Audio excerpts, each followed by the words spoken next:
AskGunQuestions.com is a website that we built back in 2007, and since then, for the last 15 years, people have been able to ask questions of simple to advanced nature, and we attempt to answer them in different ways over the years. Join us now as we start a new series to answer gun questions. And welcome everybody. Hopefully my audio is working all right today. Starting to show off with the puppy co-host, and we're going to be doing an Ask Gun Questions today, focused on the SHOT Show. What? Guess why? Because it's coming up in a week or so. All right, so to get us started, we're going to throw one more commercial out there for our store. If you want to grab stuff from our store, it helps us get to SHOT and do stuff there. So we appreciate that. I'm going to throw a commercial up here first. GearWebsites.com is your source for firearms-based playing cards and books. We also have mugs, shirts, and posters with designs that we've made live. Of course, we have patches. Every Friday is Free Patch Friday. We appreciate your support. Thank you for shopping at GearWebsites.com. All right. So Tony will be joining us here in a little bit. He is driving. I started this show. Oh, is it bad? I'll put it over here.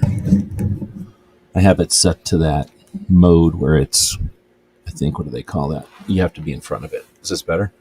Thanks for the feedback. Tony's going to be in here in a bit, but I just figured I'd get started because I totally forgot it was the show today. So a little bit later than normal, but thanks everybody for joining us live. We do these for the podcast, but of course, I value the live stuff. You know, we go live because the internet is interactive, and you can read anything on a newspaper, you can watch stuff on TV or movies or whatever, but with the internet, we can truly go back and forth in real time. That all gets recorded. People see interaction between real human beings, and it's reality. It isn't some scripted, agenda-based thing. So I really do value the people that join us live for these shows. Thanks for that. And the people that listen to in the podcast. Much appreciated as well. Give us some thumbs up and likes and things on those podcast platforms. No one really does that. That's why we have to ask for it all the time. But that's why it makes such a big difference when you do.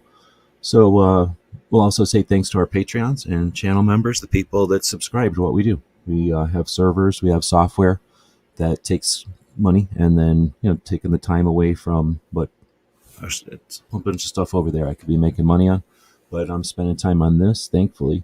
I'd much rather be doing this. I used to be able to do this stuff full time, but our Patreons make it possible for us to spend time on this stuff. So thanks for that. Hopefully we'll find this of value. We're going to be talking about SHOT Show today. Normally on Saturdays, though, we get together with Tony and talk about gun questions. People ask gun questions like the intro said. But this time we have a bunch of SHOT Show questions. Of course, if you're joining us live and you've got questions, feel free to throw them in there. And thanks again to Ghost for the feedback on the mic. So let's say hey to everybody joining us live. Kristen 740 is out there. Welcome. He's going to SHOT Show year 2 or 3. Keith Gregory joining. Welcome. Not sure your SHOT Show status. Ghost, did you say you're on 5? Not sure. And we're not, I don't know. If we just count, you know, we know that that's 6 years, but 5 sessions because of SHOT Show being scared that 1 year. Mike White. Also, not sure your position on SHOT Show. Feel free to leave it. Let us know. But unless you say you're out there, and how do we know you're out there? So let us know you're out there, and we can say, hey, Chris on year 2. Right on. So we'll dig into some of the questions about pre-show planning.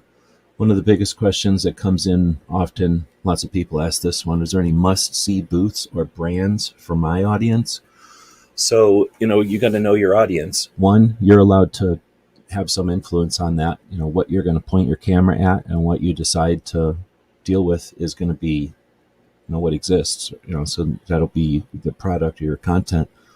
So first off, if you go there and do all a bunch of flashlight and knife videos, don't expect to get a bunch of hunters in there. I shouldn't say it that way. Don't expect to get a bunch of, well, flashlight knives are a bad example. If you do boots, don't expect to get a bunch of people who are in boats. Let's put it that way, because boat people might like shoes or something, right? So don't put stuff that's outside the realm of stuff. Don't put a bunch of rifle ammunition videos up if you're trying to attract handgun people. Maybe that's a better one to say. So focus on whatever your focus is, but at the same time, SHOT Show is an awesome opportunity to explore a little bit. So feel free to get a sample. It's a buffet, right? After all, and you might have gone to that buffet because they have the best crab legs or whatever it is. But it doesn't mean you can't try the desserts or you can't try something on the salad bar and find out that maybe I like those pickled things that I never knew about before. Because you're not going to go to the store and buy a whole jar of them, right? So SHOT Show lets you experiment. I'm going to do a couple of boots, maybe backpacks or something that you haven't done before. And as I was trying to struggle for two things that are separate, there's not very many separate things. Hunters are going to like knives. Maybe not every knife, but, they need knives. But let's get back into it. Another question that comes up quite a bit is, which industry trend should I prioritize covering? And that's a good one. Thanks for that one. The industry trends are a tough one. I attempted to do that for a bit. It just doesn't interest me enough. But you've got the ones I always mock, which are the caliber debates.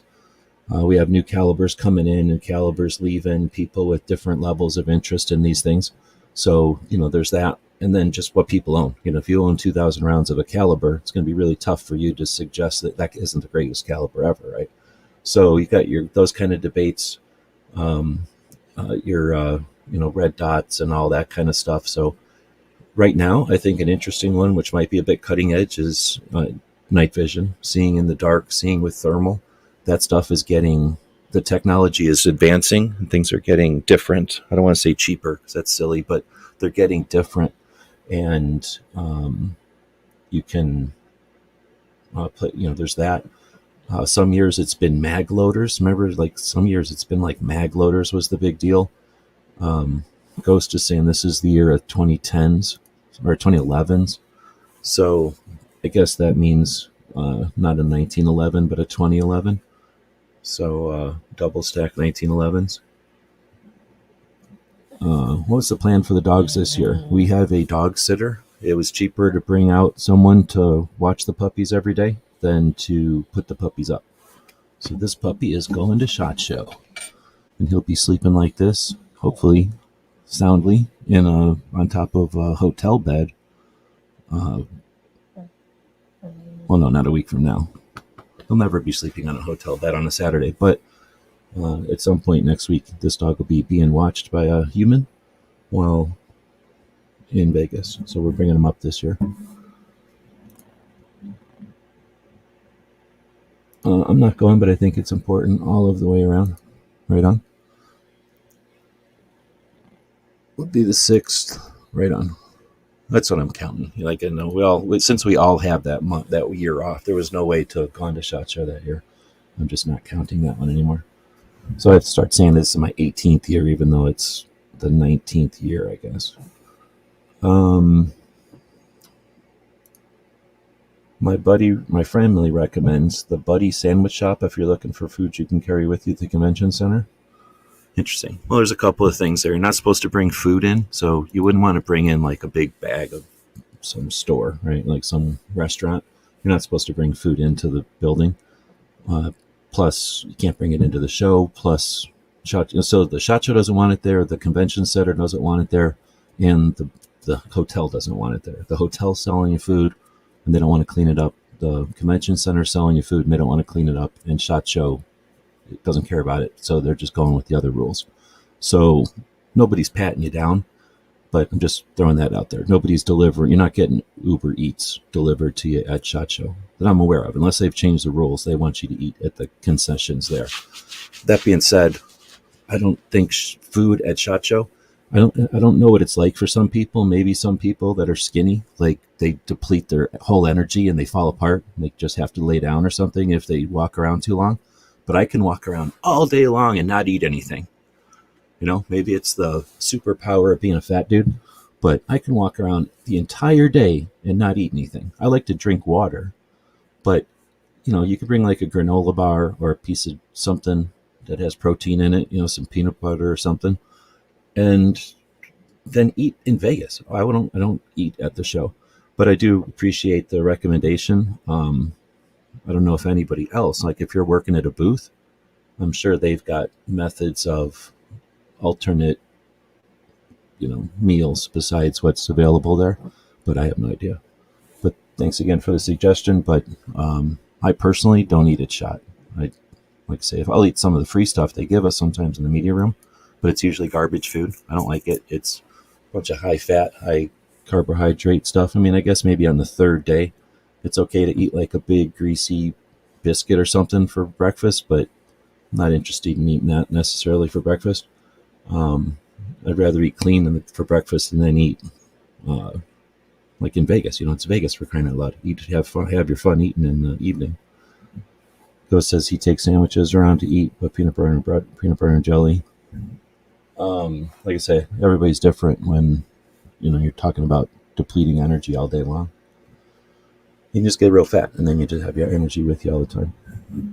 All right, so next question that comes in as far as pre-show planning, and there's still opportunity for pre-show planning, so I think it's worth spending the time here. Too many people have preconceived notions. Too many people watch what other people have done, and everybody, I think, once you're at shot, you think, at least for a little while, especially on your way there, like you got nothing else to do while you're on your way there. Now, hopefully you're driving, and you're the driver, so now you're distracted by actually driving. And everybody else, though, who's flying or just passenger or whatever, you've got nothing else to do with your mind except think about all the stuff you could have prepared for. So this is the time when you can alleviate some of that anxiety or stress by doing as much prep beforehand as possible. So this next one that comes in is unique interview targets. So that's an interesting one, and I really appreciate that one because I don't think that opportunity is taken advantage of enough at SHOT Show. Unfortunately, selfies exist, and people have been satisfied by that because, I've seen somebody else do it, so it's the custom now. I'm just going to be done with it. And if a selfie creates an introduction to somebody, great, but a selfie alone is essentially just not much. So the interview targets, though, meeting people at the show, inventors, people that, innovators, the people that kind of started things. You have the opportunity to see people that started some of the sporting competitions that are out there, people that started calibers or rifle types, people that started like types of training or types of, whatever techniques that we use. Fuller, for example, or the Tooler. What am I saying? Fuller. There's about 3 Fullers, but the Tooler drill is what I was thinking. There's lots of different things like that. And interview targets, think about who's around and who's not going to be around forever, and not just from age. Sometimes people are just not going to be around forever. Companies don't last forever, and having interviews with people could be interesting. I think, one of probably the only interviews with the guy from that zip gun. Everybody hated that gun. I thought it was awesome. So I had a conversation with him there at the show. I don't know if anybody else even bothered. They just went straight to hating that gun. Let's see. Then we get creative content angles beyond product demos. That's interesting. So maybe scheduling some factory tours, doing some kind of challenges. Gizzard does a show on Friday nights, and Snob and them were talking about doing some kind of a challenge over at the shotgun shoot or the shotgun area of the media day at the range. That's interesting. I don't know. At first, you got to think, well, they're not there for that. They're there to demo the guns. But specifically in the shotgun area, nobody's over there. So I would almost wager that they would say, yeah, sure, do whatever you want. Have some fun. As long as it's safe, do whatever you want because nobody else is coming over here anyway. So you could probably do something like that, have some kind of a contest. Now, if you went to the most popular thing there, some kind of PKM sticking out the top of a vehicle, the most impressive thing that could possibly happen at Media Day would be a full auto bell-fed PKM that pops out of a turret off of the top of a van, obviously. So if something like that happened and you wanted to monopolize it for like an hour doing some kind of skit, they're probably going to tell you to go blow smoke. But you go over to the shotgun things and give them attention, yeah. And there's probably different, in between there. You go to a less popular thing, and they brought out a lot of ammo. I mean, I can definitely guarantee you, I've spent some years at SHOT Show just shooting thousands of rounds of ammo. I've shot 1,000 plus, way more than 1,000 rounds of ammo through an AK at SHOT Show when nobody wanted to walk down to the AKs that year. And we were the only ones giving them any love, and they didn't want to bring all that ammo back. So we could have definitely done some stuff down there as far as like having contests or competitions or something. Let's see, the last one, we're just going to do 5 for each of these sections so it doesn't last forever. We're about 15 minutes in. Tony said he'd be getting here somewhere around now, so he'll be jumping in here. But think about some creative angles, not just, physically moving your camera to a different angle, although that would be creative, do that. But think about some different ways to approach the show. I asked how long people have been going to the show. Chris said 2 years, but I suspect he's been aware of it for more than that.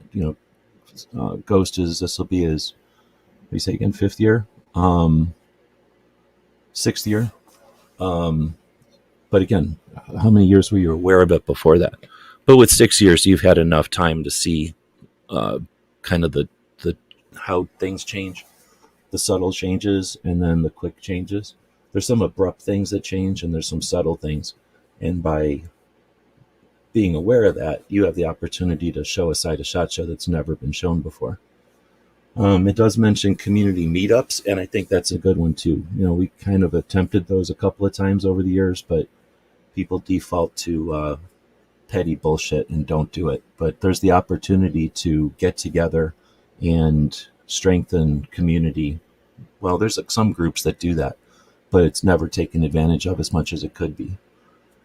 And I think if it was successful, if there were more successful versions of that, there's been some really exploitive shit over the years. And I can understand why some people might, I don't know, from like, let's say the 10s. If you've been going since 2010, there was some heinous bullshit that happened because everybody was jealous of the giant parties from, like 12, 13, 14. Parties got really weird, and then they got ruined, like completely ruined in 16 and 17. And they're different now. And I don't know about the Glock party, but I know all the other ones got ruined with internet, with Instagram, specifically. So some of them came through that in different ways or whatever.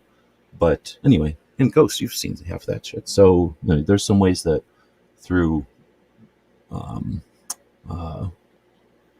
taking a camera or maybe a pen and describing some of these aspects, people can see why SHOT's so interesting for some of us who've been going for a while. Because I guarantee you, I don't even pay attention to the guns. Like, I don't have any idea what Colt is coming out with, or Ruger or something like that. And I usually kick myself a little bit because I'm like, oh, are you kidding me? They had a cool gun. Shoot, I could have I could have stopped for a moment and looked to my left and seen it. I just didn't, because I was worried about other things. So there's so much stuff happening at the shows that, again, people covering some of that, I've attempted in the past. But so what?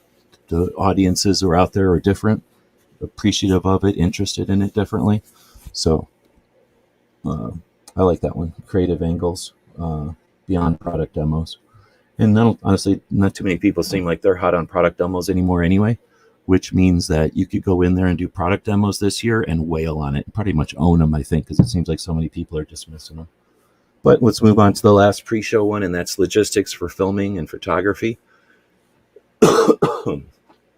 We talk about this one all the time. I hate it because I'm the go small, bring a phone, and that's it.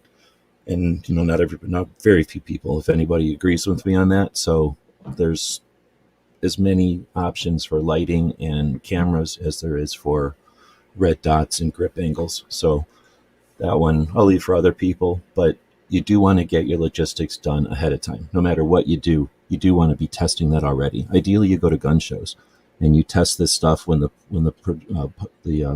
promoters of the gun shows say it's okay for you to, because that gets you the best background noise and just being around other people. And if somebody's going to say something and they say it and you go, oh wow, that's a pretty cool thing, I'm going to get a video of this, and then the next time they don't say it, maybe they're doing a demo, here's this, you look over their shoulder and you go, oh man, I'm going to get a video of that.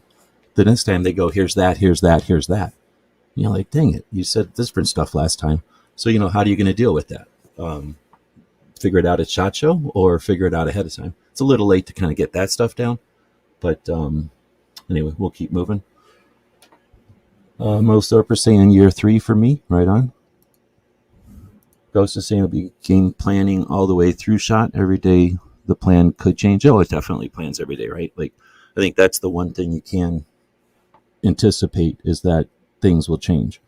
And those that are very rigid have, my experience, at least the worst time at SHOT Show, or at least the most narrow time. I guess you could have a good time with a narrow focus on like 8 things, and every morning you went in and looked at 2 things and then explored shot. Like, you could probably have fun doing it that way. But I think, again, being adaptable. I don't know. Is it better to get, this is a question for people that have been there more than a couple of times. Are you a better content creator that you've experienced that chaos and that amount of data? Or is it stifling because you know that it's oppressive or something? Like, I don't know. Everybody's different, I guess. That's a good one. Vulcan's asking, who makes the best tote bag at SHOT Show? I'll probably do an entire live on that. But the short answer is Condor has the most and the coolest looking because they have different camos and they're a fairly practical messenger bag. But SAR has a big, giant red color bag. And we all agree red's the dumbest color and it's a shitty color for them to pick. But the bag is decent. It's got a shit ton of pockets in it and it's really big. My experience with it is I broke every one that I had. But other people that carry around like 9mm fluff or whatever probably carried stuff fine in it. I only got a couple because they're red. If they would have been some decent color, I would have probably got a bunch of them because they were handing them out like water. SAR. So if you have SAR stuff, that's nice, but they're handing it out like water. So they're diluting their collectability immensely. So SAR stuff, there's no, I mean, they have a ton of swag and they have these like 3 attractive girls just pouring swag out of buckets as you walk by. Like, everyone had tons of SAR stuff. So their bags are good and everything, but they're hardly collectible. And who else has a decent bag? There's a couple of other bags, but they'll, bags are expensive. Condor brings, oh man, I forget. They told us, it wasn't $1 million. It couldn't have been $1 million. It had to be 100,000. It was some massive number that I was like, whoa, that's a huge number. Because they know people are grabbing 2 or 3 of them and they're happy about it because they say Condor all over them. So essentially, advertising for them. Everybody else that attends the show as somebody trying to do that can make like 1,000. They can make, a couple of hundred. There's no way they can make as many as Condor. So the others are gone. What's going on? Oh, I know. Hold on. There we go. The others are usually gone. So somebody might have a better bag, but I don't know about it. Actually, when I do the video, I don't pay that much attention to bags. They're not as important as badge holders. So when I do the video and I pull all the bags out of my bin, because I have a giant bin of bags right now, there was actually probably some cool camo ones or something. But again, like, good luck trying to. They're probably never going to do them again. And even if they do, there's probably like 100. So you have to, like, first day of SHOT Show, run in there and grab one.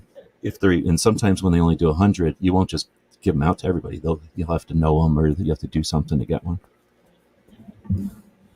So Tony's joining us. Thanks for jumping in. Gives me a chance to stop talking for 20 minutes straight. How's yours? Hey, what's going on, man? How do I sound? Good. You still driving? Yeah, I'm still driving. It's a 2-hour trip out to this range, this particular range.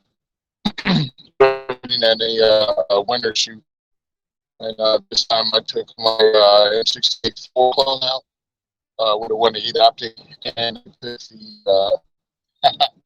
Ruger 1022 in a high tower armored, what do you call that? P90 chassis, because they had a little 22 shoot set up at 50 yards that you competed in, and I get up there and discover that I'm an idiot. I only have one magazine that I find in the car. I could not find my 1022 mags. So they're in my other range bag at home, again, 2 hours away. And the magazine is one of those Butler Creek, I think you call them, 25 rounders, but it's limited to 10. And they have a coupling on them where it has a button on the side. Well, that button prevents me from using the chassis. So I'm sitting on the line with my 22 mag and a multi-tool, sawing a plastic button off the side of my magazine to use it in the competition. Damn, so I did get you get that it sawed done. off of there? Yeah. Okay. Oh yeah, I sawed it off. I hacked it off. Pull out my ammo, load it up, get behind the sight, and now it's 50 yards, and you can have a non-magnified optic. Well, I have a red dot. Battery's dead. Okay, got a battery. Not worried about it. The top of the cap is seized. It will not turn. It will not come off. I'm like, okay, maybe I can use my laser. You're not seeing a laser at 50 yards. So I just use the spirit of my ancestors. Got a good shoulder mount. Got on the rifle bag. And just imagine where the red dot will be and squares off 10 rounds at a about 4-inch target at 50 yards. One round hit at the number 7, and the rest of them were high. So I turned that in at the end of the day as my score. Maybe no one else competed in that division. I don't know. I put that on, and I was told that I could have it on 1 and compete, but then I had to try to zero it at a competition. It didn't work out. So yeah, I turned in 1 freaking shot, and I'd taken the 1-8 off my zeroed M16A4, and now it's not the zeroed M16A4 anymore. So anyway, I still had fun. From that. I still had fun, had a great time, and one of the couple there had a AR in 458 Bushmaster. So I got to run 10 rounds at 100 yard steel target and just beat the crap out of it. It was great.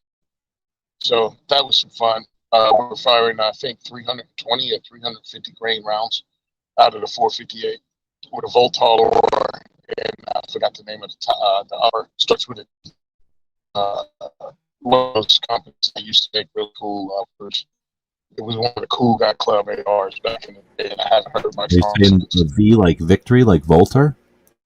Yeah, it was Voltar lower, but the top started with T as in Taylor. Oh, okay. DR, I forget the name of it. It was one of the very popular. They were the ones on the cutting edge green, like 458, SOCOM, and 450 Bushmaster ARs. All I right. think they also had a shot number. Anyway, that's what I was doing today. Not really super upset, but had a killer post on Twitter. I don't know if you saw it. I Over barely 10,000. checked Twitter 3 times. Oh shit! Got sick of his breaking up all the time, so I kicked his ass out of here. Sick of people joining my chats that aren't 100% clear. If you're not 100% clear, perfect, on script, I'm kicking you out of here. So he's driving. Hopefully, come back up out of a hill or something and be back. I'm going to go on to the during the show questions. So we've got, I guess I could have started this thing out. We've got the top 25 questions that are asked about SHOT Show. There he is. You were breaking up a little bit, so I figured that was maybe moving cell towers, or you went down a hill? Yeah, I'm over here in Pennington, New Jersey, so it got weird for a second. Yeah, I picked up 100 friggin' followers because of this post on Twitter. Right on. What was it? Oh, it was just, typical weapons of war thing. But it had a really good photo that I took at Train and Learn with a 45 ACP integrally suppressed AR. And I think it was just because the picture was good and the message was good, and that combo, struck a nerve. So it has 19,000 views right now. Lots of shares, and it was able to pick up some followers. Which the very same post was made into a reel on what's the stupid thing, IG, and barely has 500 views. I was going to say, because back that would have been flip flopped. Maybe what, 6 months ago, and a year ago. I guess a year ago. Yeah. No, I can't. I only check out Twitter or whatever it's called every once in a while, maybe 3 times a week, maybe, just to make sure it's working and to see, because it's so angry. I just don't like looking at it as far as other people's posts. But then, like you, Rhonda Ezel, Jeff Knox, like some 2A people I follow use it all the damn time. So I'll go over there and scroll, and usually, I think, what is it, a heart over there? I always click the buttons wrong for the first couple because I don't use it enough. And then I'll retweet if I remember. Like, I'll try to retweet stuff every once in a while. So you'll see whenever I'm using it, because I usually retweet once or twice and then get the hell out of there. But every time I scroll like that to try to help people I know, because my account ain't huge over there, but it's been around for a while and it's large. So I figure, it's got to be helping a little bit, but the logarithm or whatever, if I take the time to do that once in a while. But I'll see people who I know that are being mopes. Like, I don't understand it. I guess if you're not, you can have down times or whatever, but to just constantly be moping is annoying. I don't like to look, I don't want to be part of that when people are just constantly moping about everything. And if they're just going to re-mope, the repost mope bullshit, like, oh, look at how everything's going to die, end of the Roman Empire, economies can't last forever, what are we thinking? I'm like, you would probably get mad at people that say the environment's about to break because you think it's too strong to break, and they're complaining that it's too fragile and it's going to break, and you would not tolerate that opinion. But now you're over here saying the economy's going to break, and you can't tolerate the opinion that it's it's large enough to not just be that fragile. But anyway, so it gets frustrating to look at, and that's just one aspect of it. There's so many things that people are. I can be open conversations with people once you get into the politics and stuff. I just don't get into it that much because it's, like I say, people seem to really agree. I look, Twitter and Instagram is the same. I'm only going to talk about Second Amendment stuff, and then I'm bailing. You're not going to catch me up in anything else. And I try not to negativity. I get with you at the political stuff, but on the Instagram, I still like Instagram because what was I showing earlier? I think I showed something earlier in this chat or somewhere. But, or no, I was showing something to Clover where some wreck happened on his route that he's going on, and, some snow caused accident happened. And I was just letting them know, hey, wow, just so there's snow on that route or whatever. That's the kind of stuff that'll come up randomly. Or, I don't know, I was watching something clever. I always think, oh, this is super clever. I'm going to remember it all day, and I'll go look at it on the computer later. But there was some clever tool, and I can't remember what it was, but it was like a router or something, like maybe a router table or something. I just thought was clever, and then I thought, oh, yeah, it might be a project to try to put together. Or maybe I can turn something I got into that or something. So those kind of posts, I don't get those on Twitter. I never get like, oh, that's interesting. Like Pinterest. I don't know if you've ever been on Pinterest, but Pinterest is, at least for me, it's nothing but like, here's a clever idea. Here's some way of using that you never thought of before. Like, don't throw that away. Do this with it. Pinterest is super practical and fun. Twitter's like just politics and news. So maybe it's the people I follow. Maybe I should flip over to my Gear channel and look around there. But anyway, we're talking too long on that. We're talking SHOT Show and yeah, 25 questions people, the top 25 questions people have asked about SHOT Show. And then there's been some coming up in the chat already. So this next one is for during the show, what's the best times to hit the floor for optimal footage? Like when to avoid crowds, or what's the golden hour? Again, if you're doing footage, okay, go ahead. Oh, no, you may have a better idea than me, because I'm looking at it as in hit it first thing in the morning and just work all day. There is not going to be a down time. Maybe towards the end of the day when everybody's worn out, that could be your time. But I'm just looking at, I'm going to do my thing. Maybe I'm doing it wrong. I had to get rid of him because I didn't like his answer.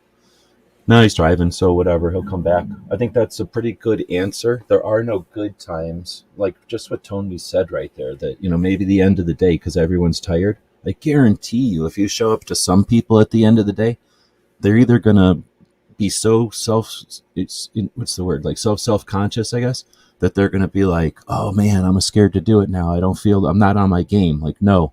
And some of them will have had bad experiences in the past being sluggish early, too early in the morning or too late at night, and they'll say no. They'll just be like, no, come back tomorrow or you missed it. But some of them who can make the decision will say no. But unfortunately, some of them don't have the knowledge to do that, or they don't have the whatever to do that, and they'll do their video with you, and it'll even make your video suck, right? So you're embarrassed of it because they did such a poor job, or it'll make them look bad. And if you post it thinking, hey, I was at SHOT Show and it cost me a lot of money to post this, but it makes them look bad, you're not helping them, you're not getting in good with them. So you're not helping nobody, so if they are not energetic or they're not even enthusiastic, how do you know if they're enthusiastic, what they consider enthusiastic?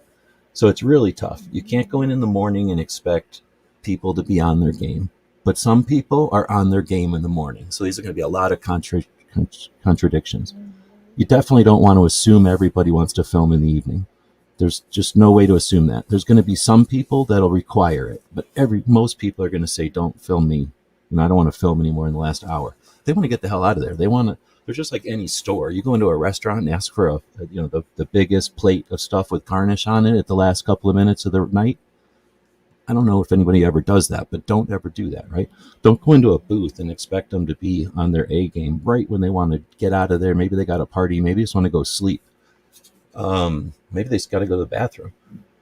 So during lunch, same thing. What if they're just super dying to get out of there to go eat, and you want to do a thing so there's just no good answer, right? So I don't want to make it sound like there's never a good time. So my answer to that in reality would be best times to hit the floor is just do it. Like, I don't understand the people that don't want to take advantage of the opportunity to film while we're there. We've filmed 340 videos in our most year, but I usually film about 20 or 50. Like, there's no way to not film a ton of videos. There's so much stuff there. So unless you're not able, or you're super, I don't know, like, I can't imagine being that busy that you can't pause every once in a while, every time you see something interesting, or, occasionally when you see something interesting, and make a quick video. I mean, on your first year, don't expect to just casually walk into a booth and make a video, but by your second or third year, by your fourth day of SHOT Show, you ought to be able to just casually walk into a booth and film a video. Hey, do you mind if I film this? Thanks. Click, and boom, get a business card, take a picture of it, make some notes to yourself on a second video, and move on. Now you've got another piece of content. So even people that don't go there, right on, Tony's out there saying he's just got back, so perfect.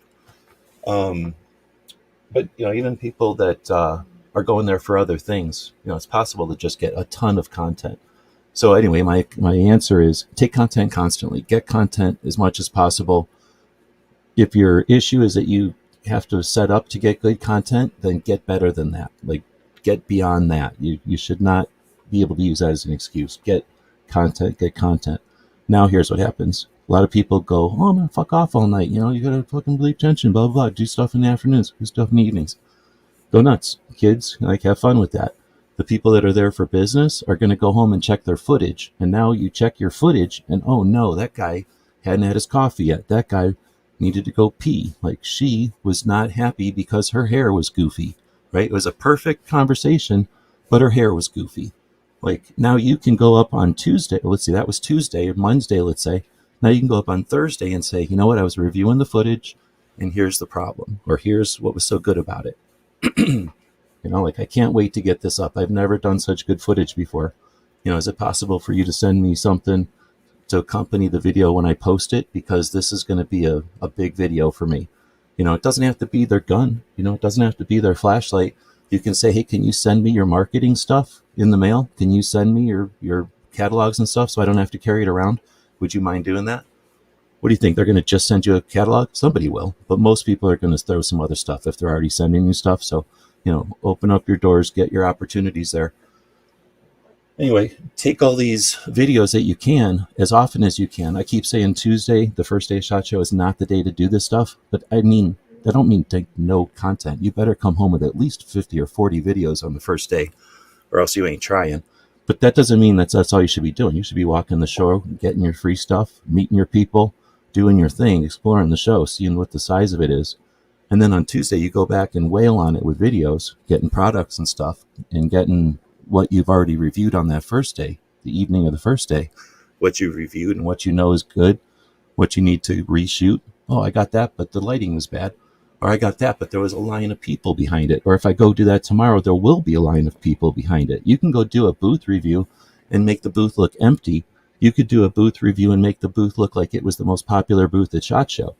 How do you make it do both? You film it more than one day. You're there for 4 days. Go past that booth you want to work with somebody? Go film every single day at that booth.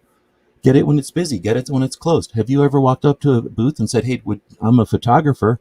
Would you need some professional pictures of your booth? I wouldn't mind taking some pictures of your booth and sending them to you." Don't charge for that. You'll get kicked out of SHOT. But if you walk up and just say, "Hey, I'm taking pictures anyway. Can I take some pictures of your booth?" Maybe they hadn't thought of that yet. Maybe they suck at taking pictures and they have snapshots of their booth, right? Like you can take as many pictures as you can is my philosophy. Value what you've got there as a resource, the time that you have invested, the money you have invested, and the scarce time that you have there. Review those videos instead of farting around in the evenings and then go back and make everything right, get everything perfect and duplicate that. If you've got everything right the first day, that's still possible. It's not like you're going to have all errors. So whatever you did right, go do that again tomorrow. It helps a lot when you know that you've got bad images or you didn't click the right video button for 2 or 3 products that you really wanted to get done, and you can go get them first thing tomorrow the next day while it's still fresh in your head, than trying to do it on Friday 4 days later of SHOT Show. 4 days later of SHOT Show might as well be 2 years from now as far as your brain's concerned. I'll move on to the next one. Hopefully Tony gets in there because I can't barely talk for this long in a straight line.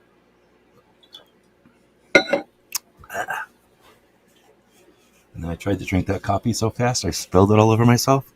I can't even drink coffee anymore. Oh, I should have waited. There you are. Saved me. I can go about 10 minutes on a rant, and then I start coughing and my lungs collapse. Yeah, the phone dropped off, and I was like 3 minutes away from the house. I was like, I'm not trying to go back in. Until I get to the house. On the same thing. I think I pretty much have the same opinion. I just said do it as much as possible, and then look at it and redo anything you messed up. Oh, definitely, 100%.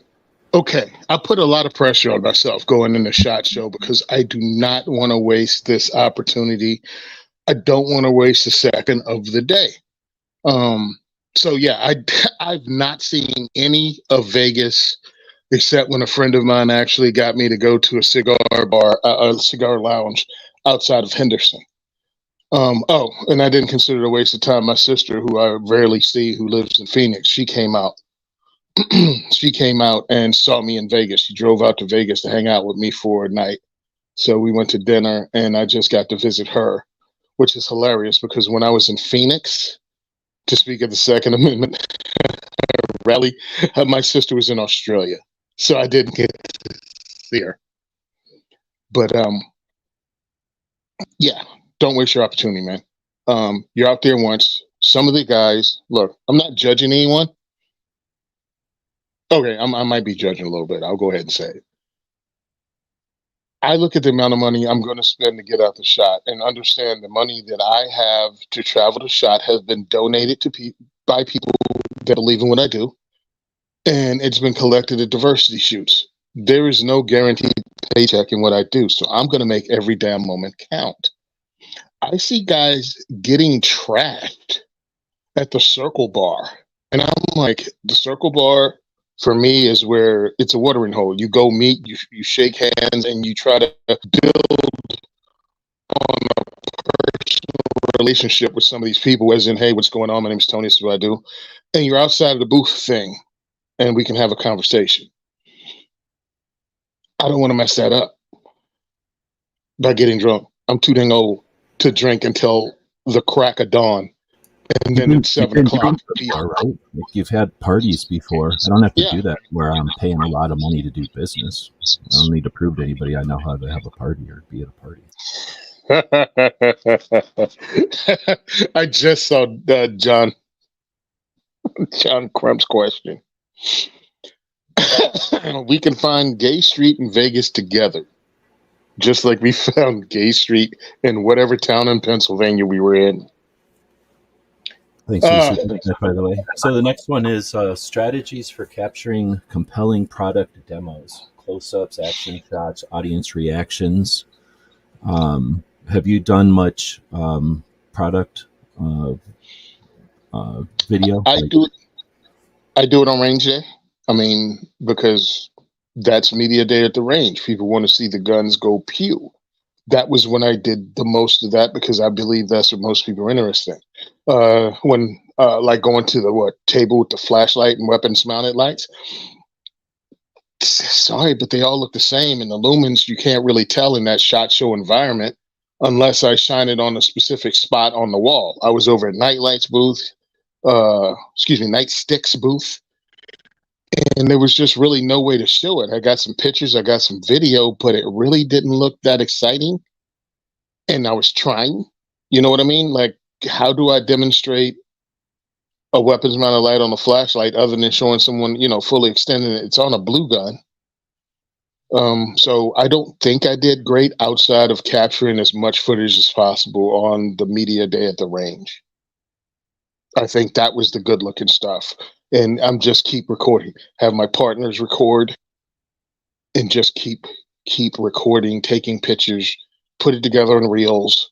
I mean, I know other people have much better YouTube channels than I do, but I use my social media a lot and I can keep using it throughout however long I want to. You can put it together, chop it together in music, make, what do you call those things? Not a mural, a montage. Montage. Yeah, you can make montages of just a type of gun, like 1911s from different manufacturers. You can make it all product from the same manufacturer. Just work it. I even started videotaping other people and just trying to zoom in on their hands, while they're shooting a gun. So I'm not showing somebody that might not want to be seen or have given, their permission for me to use them. So it's like, yeah, I just want to see the gun shoot and somebody else. Super valid. And you're also not wasting everybody's time. So it's a popular, let's stick to range day for a second. I'll talk about it in the shop here or in the store in a second. But that's a great point that if you insist on being on the thing and you're the one holding it, go for it. A lot of people do that. People dig it. But if you're really just trying to, experience the thing, and it's a busy one, not a line or whatever, or you just want to get through it, whatever the reason is, you're allowed to tap somebody on the shoulder. 99% of these people are looking for fame anyway. So what I would say, 89% of the people realistically are looking for fame. They want to be on camera. They don't care. So if you say, hey, can I film you doing this so I don't have to wait in line? So boom, that's one strategy right at the range day. Strategies for capturing compelling product video. If you insist on waiting in line and shooting everything, you're going to be there for an X amount of time. If you take the opportunity to talk to people and go, hey, I'm trying to blah, blah, blah. Can I just film you? And then I can show you my video. We can do a collaborative thing or something. And they might say, sure. And then they might say, I don't care about all that. Just film me, So either way, you can have other people hold the gun and shoot it. You still got your video. And now you can see the entire media day before some people are waiting in line and, they go to one side or the other. Most people start and go right, go down to the hill. And, start at whatever booth those little handgun booths are down there. They ignore the shotgun booths, of course, glance over at the bikes or whatever thing they're driving around that year. And then, slowly walk their way north and then never get to the north stuff, the stuff that's up by the highway. And then the people that do the other side that go left and go up north and walk south, they do the same thing. They never get to the stuff on the south side. So my strategy for range day is, if you got two people, we'll have another conversation about having multiple people because that definitely changes things completely. But if you're there by yourself or you essentially doing your own content, go to a direction, left or right, and then walk the whole fucking thing. Like walk that thing as fast as you possibly can and see what's up. Not knowing what's up at range day is your fault. It's your problem. If you didn't see something at range day, it's because you didn't. I mean, it's not that big a thing. It's definitely doable in a few hours, right? So walk the whole thing, figure out which ones have a big line, do everything else first, and then go wait in line. Don't be a sucker and wait in line first and then miss stuff. Don't be stupid and go to Ruger's booth and stand there because everybody's going to Ruger on the line. Yeah, some people So, have one thing to do there, not anything else. So they'll wait because they don't care. Anyway, I'll quit mhm. interrupting. No, but it 100% true. And so with this, me, Rob, the guys on our show, the Gun and Gear Review podcast, Rob, Chad, Rusty, myself. So we went to the first one together, checked out some stuff. We went all the way up on the hill, started at the beginning over at Maxim's booth because that's who was there. And we realized these guys are dorks and they were not running. They changed it before the end of the day, but they weren't maximizing the time. Every time they had an important, and I do the air quotes, YouTuber, they'd stop the line so the YouTuber could fire the belt fed suppressed. And that just held everything up. And we all looked at each other and we're like, we're not going to sit here all day just to watch them allow other people to do this. So what we did was we split the team up and in twos so we could film each other. We can get also our, bounce stuff off of each other. And then we met up at the end and we got to see a lot more things. Even if we each didn't see the individual thing, we got to discuss a whole lot of the line. And it was really worthwhile because we found you have time for those smaller booths that are packed in really tight at the lower end of the hill, right? I mean, it's just like one, like Home Depot tent and a couple of tables. And you might pass right by Alpha Foxtrot and never see them. You've heard Alpha Foxtrot out of Georgia, right? Atlanta, Georgia. If not, it's No, a Korean me? company. No. It's a Korean company that makes 1911s and AR parts, and they really had some cool stuff because they even make a 1911 that takes a Glock mag. So we got to check that stuff out. I'd never heard of them before, but they were really nice guys, and there weren't a lot of people there, and they let us run magazine after magazine through their entire product line. So we had a lot of footage, which is great. I don't think I understand you go to SHOT Show and you want to get Springfield, you want to get CZ on the line, when you're out there. But there are a lot of other people that are going to get short shift, a lot of companies that are going to not get the coverage. Go with them. Everybody's dropping all the same stuff at the same time. So be different. You might get lost in the sauce. And there's nothing wrong with dropping stuff doing SHOT Show and then re-releasing it, cutting it up, putting it out as shorts 6 months later. One of the biggest things I got and one of the best feedbacks I got from SHOT was over at the Henry booth, the 9mm carbine that Henry has called the Homesteader. And every time somebody made a comment, I made a comment back. And I have I picked up a lot of followers from it and a lot of views from it. Well, if we're talking Instagram and YouTube, yeah. so let me take a second, and so otherwise I'm not making notes here. I'm fiddling with something, but Okay. so I'll just interrupt you instead of making notes. You got great points there. So first, if you're going to be filming at SHOT, sort of your pregame mental prep would be, or walking through how you're going to approach booths and stuff. And I'll get to my other suggestions here in a second still, but is think about how it's going to be short format in the future too. So give yourself either the room or the framing or the bracketing or whatever that's called, whatever the terms are. Give yourself enough room in your video to be able to know that. Like, think about how you're going to chop that up and reuse it. And then the second part was, what did you just end with? You ended. Oh man. Everyone's going to have it. There's no reason you shouldn't chop it up and use it later. Visit smaller venues because everybody's going to be visiting the big ones. Yep, I lost it. Was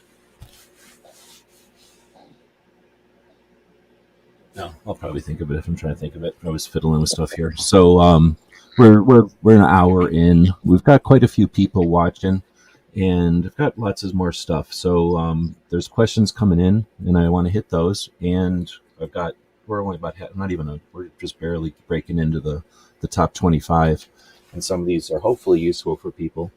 I'm going to riff on insight. So we've been talking about it range day. Range day is 1 day out of 5. So it Hmm. is valuable and it's unique because it happens first, it happens outside, and it's perishable. There's only that 1 day of it. Um, but I'm going to talk about some of the notes I made from before, just thinking about strategies for capturing compelling product demos is the topic. Um, 1 year, Angie, when we say guys and girls at gun websites, Angie is our female crew member from back in the day. And she went to shot NRA show 2010 in when we went to North Carolina. And she was attempting to be a female firearms writer. So she was attempting to learn the industry, how to write and about guns all at the same time, just like a lot of people have done. So she had a challenge and she didn't want to suggest that she was more than she was, right? She was asking questions as part of her interviews at SHOT Show or her reviews or whatever we would call them back then. But what she did is consistently ask everybody what would be the best CCW gun for me. And she left it sort of open ended like that.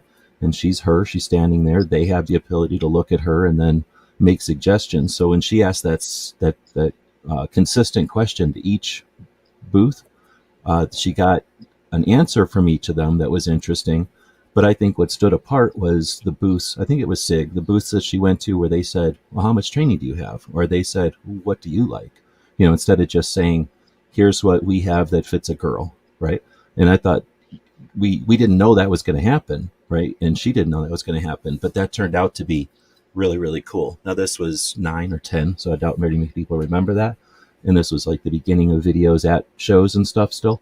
So it wasn't like people were looking forward to it. We were kind of thrusting it out there like, hey, we can bring videos to these shows. We don't have to just sit here. So it's not like it went viral or anything because there wasn't such a thing. But I think that is an example of something that you can do as part of your pre-plan that you can follow through and have an end result. Like you just said, a montage. We were able to do a montage. I think I was able to do a montage of those. Each video existed, like she went to this booth, went to that booth, and there's the whatever it takes somebody to tell a girl what gun she should carry, mansplain to her. What does that take, 5-10 minutes, depending on the booth? So you take the money shots out of each of them. You need a SIG, you need a Colt, you need a Ruger, whatever model. Again, I don't really keep track of what all those models were anymore, whatever they were in 2010, I suppose. But it was a really cool video of all the people giving her an answer. And then the ones, again, that stood out were the ones that were like, the answer her question was, what do you like? Or how much training do you have? Essentially, those were the only two. Everybody else was like, this is what you want. This is what you want. And nobody was like, here's the pink one or anything like that. They were like, here's one that, your hand looks this size. Here's one that should work for you. Should be comfortable or whatever. Anyway, so that was one strategy of asking a consistent question throughout the show. You'll have a resource that no one else really has, unless they've done that strategy. As far as specifically, if you're not familiar with it, or if you're not having good success with filming at booths, everyone is there to demo. So if you go there on the first day, at the first couple of hours, they're going to be either rusty or figuring it out. But if you get there by the end of the first day, the end of Tuesday, definitely Wednesday or Thursday. Now, by Friday, they might be getting a little tired of doing it. So they might not be as enthusiastic as they want to be for filming. But any of the middle of the show, you can walk up and they're going to be doing their demo. Here's my flashlight. Here's my handguard. Here's my barrel. Here's whatever it is. And they're saying their elevator speech. And how long is the most complicated thing is going to be dumbed down to like, this is a beehive system instead of the squares, like whatever the most complicated thing is. They're going to give you their nuts and bolts. They're going to give you their, like, whatever they call that, draw the hook, like, hey, you're walking by. Did you know that these are free from rust or something? Like me? They're going to be doing whatever they're doing to get people to stop by their booth. So they're good at it. That's what they do. So don't go in there and be like, I want to film a YouTube video and I want to interview you. How about you just say, and this is, how I can get 340 videos at SHOT Show. Can we film you the next time you do that? And then they'll go, okay, because nowadays it's like, yeah, no problem.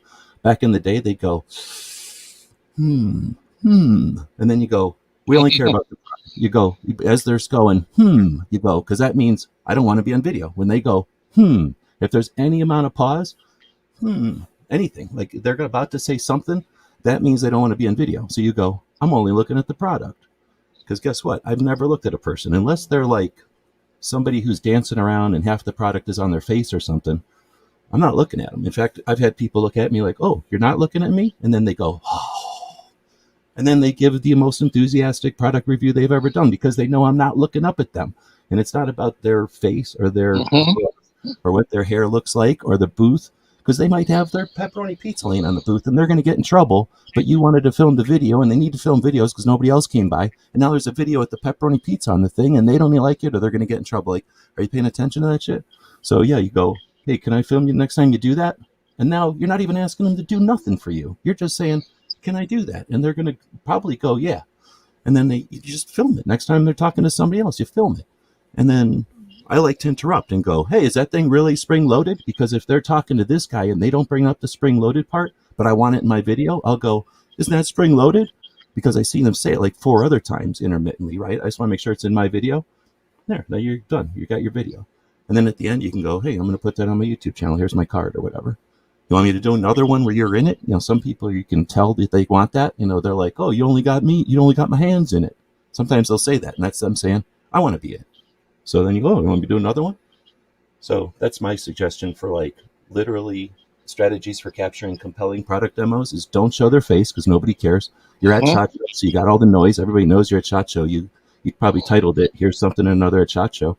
And then you show this, you give the person who's interested in this device the experience of SHOT Show. Now they know what it's like to have people around. And most of the time, if it's an interesting product, there's a whole bunch of people at the booth. And then other times you can see that they're being neglected. And that tells you a lot about the product. It tells you a lot about the hype or the interest in the product, right? So like that's valuable. I find that to be the most capturing and compelling product demos, not the sterile, "Okay, I'm going to shut down your booth.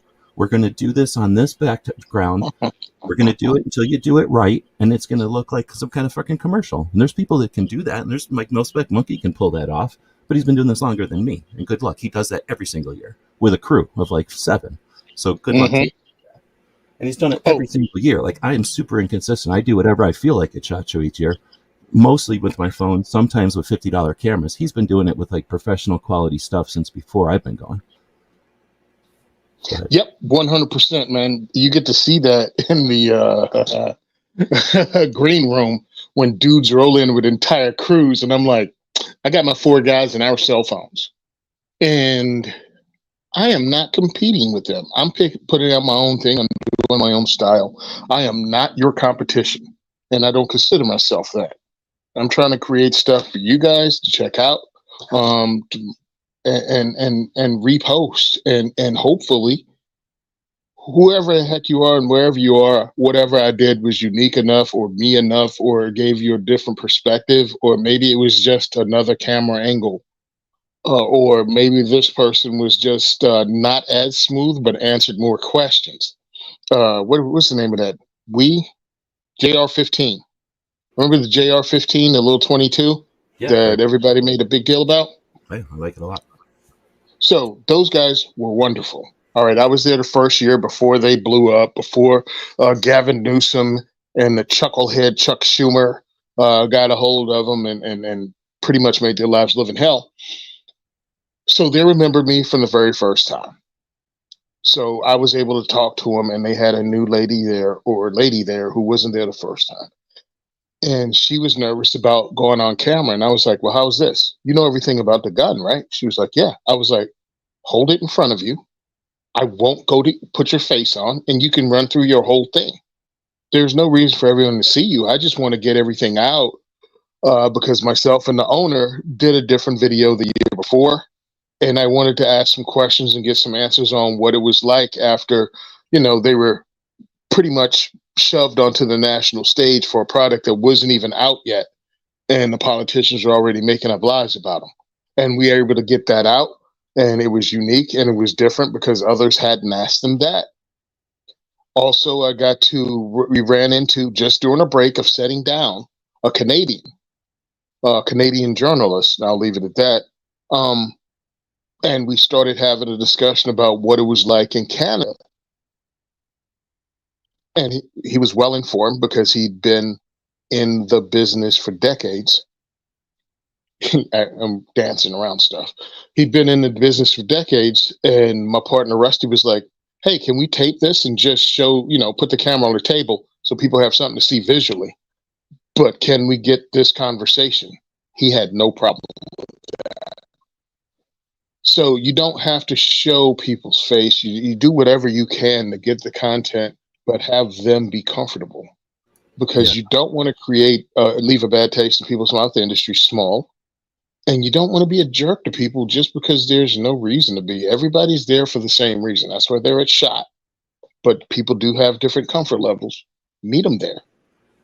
I probably should have said this at the beginning of the show, but this is the hour mark, so maybe it's a good point. I heard this from a lady yesterday. I don't know if I can call her a lady. I think I'm older than her. Girl, I don't know. But anyway, she was a female yesterday, was coaching a bunch of people, and she brought up a great, I don't know what to call it, like a motto, I guess, or something. And anyway, it was, oh crap, I put it on my YouTube because I'm not going to remember it now. But it's okay,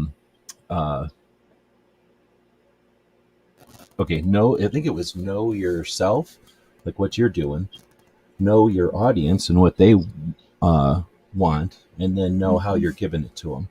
And if you keep those three things, I'll go find the actual quote over here. But keeping in mind those three simple things. If you're not adding value, if you're just taking that person's story and wiping it on your channel, the people that are there, how are they going to value that? Like, no one who values that story is going to find your channel useful. They're going to see that you exploited that story. So you're actually going to alienate people that truly value that story. And the person who, told you that story, how much are they going to value it if you just, disregard it and move on to the next thing?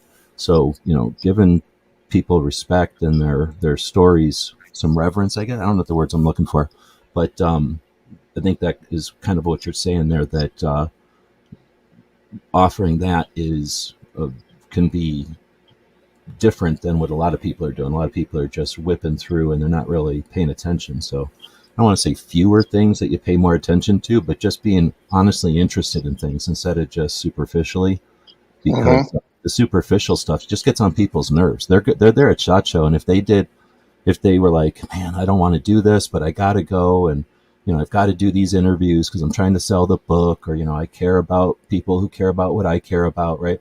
So they're doing these, and then they find that, like, you're like mocking them or disrespecting them or something. Like, they got less tendency to do it. They're just less interested. They're never going to want to talk to you again. Like, there's just a lot of stuff, and that's not, I'm going off in tangents, trying to think of too many things here. I found the quote though. Know who you are, know who you serve, and know how you serve them.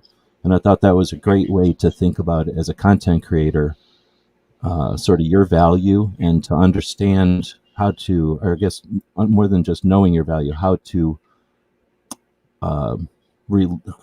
communicate your value to the person you're trying to do business with or you're trying to work with. If you know truly who you are and what your channel is all about, what your project is, why you're at SHOT Show, why you're asking them this, and then who you're serving, because they could care less. They have lots of people that like what they do, but what do you bring to the table? Who are you? Do you have an audience? Do you have, what is it that you're doing? And then how do you do that? And so you can let them know, here's who I am, here's who I'm bringing to the table, here's who I represent, and this is how I do that. I think that's a great succinct way of summarizing, I don't know if that's the right word, of what we've just been saying on this tangent. I'm going to just say last thing, it kind of goes with the same thing, is B-roll. Get a lot of B-roll. If you're taking video, get stills. If you're taking stills, get video. If you're taking notes for a podcast, get it on video. Like, you can listen to your own video. You don't have to post it on YouTube. You're allowed to listen to your own notes. Take video. Tony had excellent point there, saying to just run a video while you're doing stuff, because now you can wave your hand, like, oh, this was such a great point. Every time I waved my hand in front of the camera, that was a good point. Now you can have your own editing, like, you can go back and grab those key points out for shorts or whatever. But get B-roll, because when you go into a booth and you're thinking, okay, I need both content and I want some B-roll, you want B-roll for your event. You want B-roll for your trip. You want B-roll for your channel. So if you have the opportunity, think of that giant backpack. There's some giant backpack that somebody makes. It's always a SHOT Show. I think it's yellow, or maybe it's tan. and people are jumping into it, and it's huge. It's way bigger than a person, so it looks like you got a refrigerator strapped to your back. You know what I'm talking about? And people get that selfie with it, or they get that photograph with it.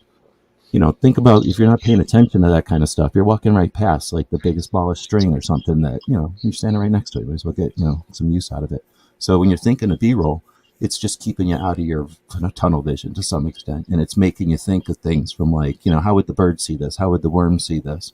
How does the mouse see this? And how does the fox see this?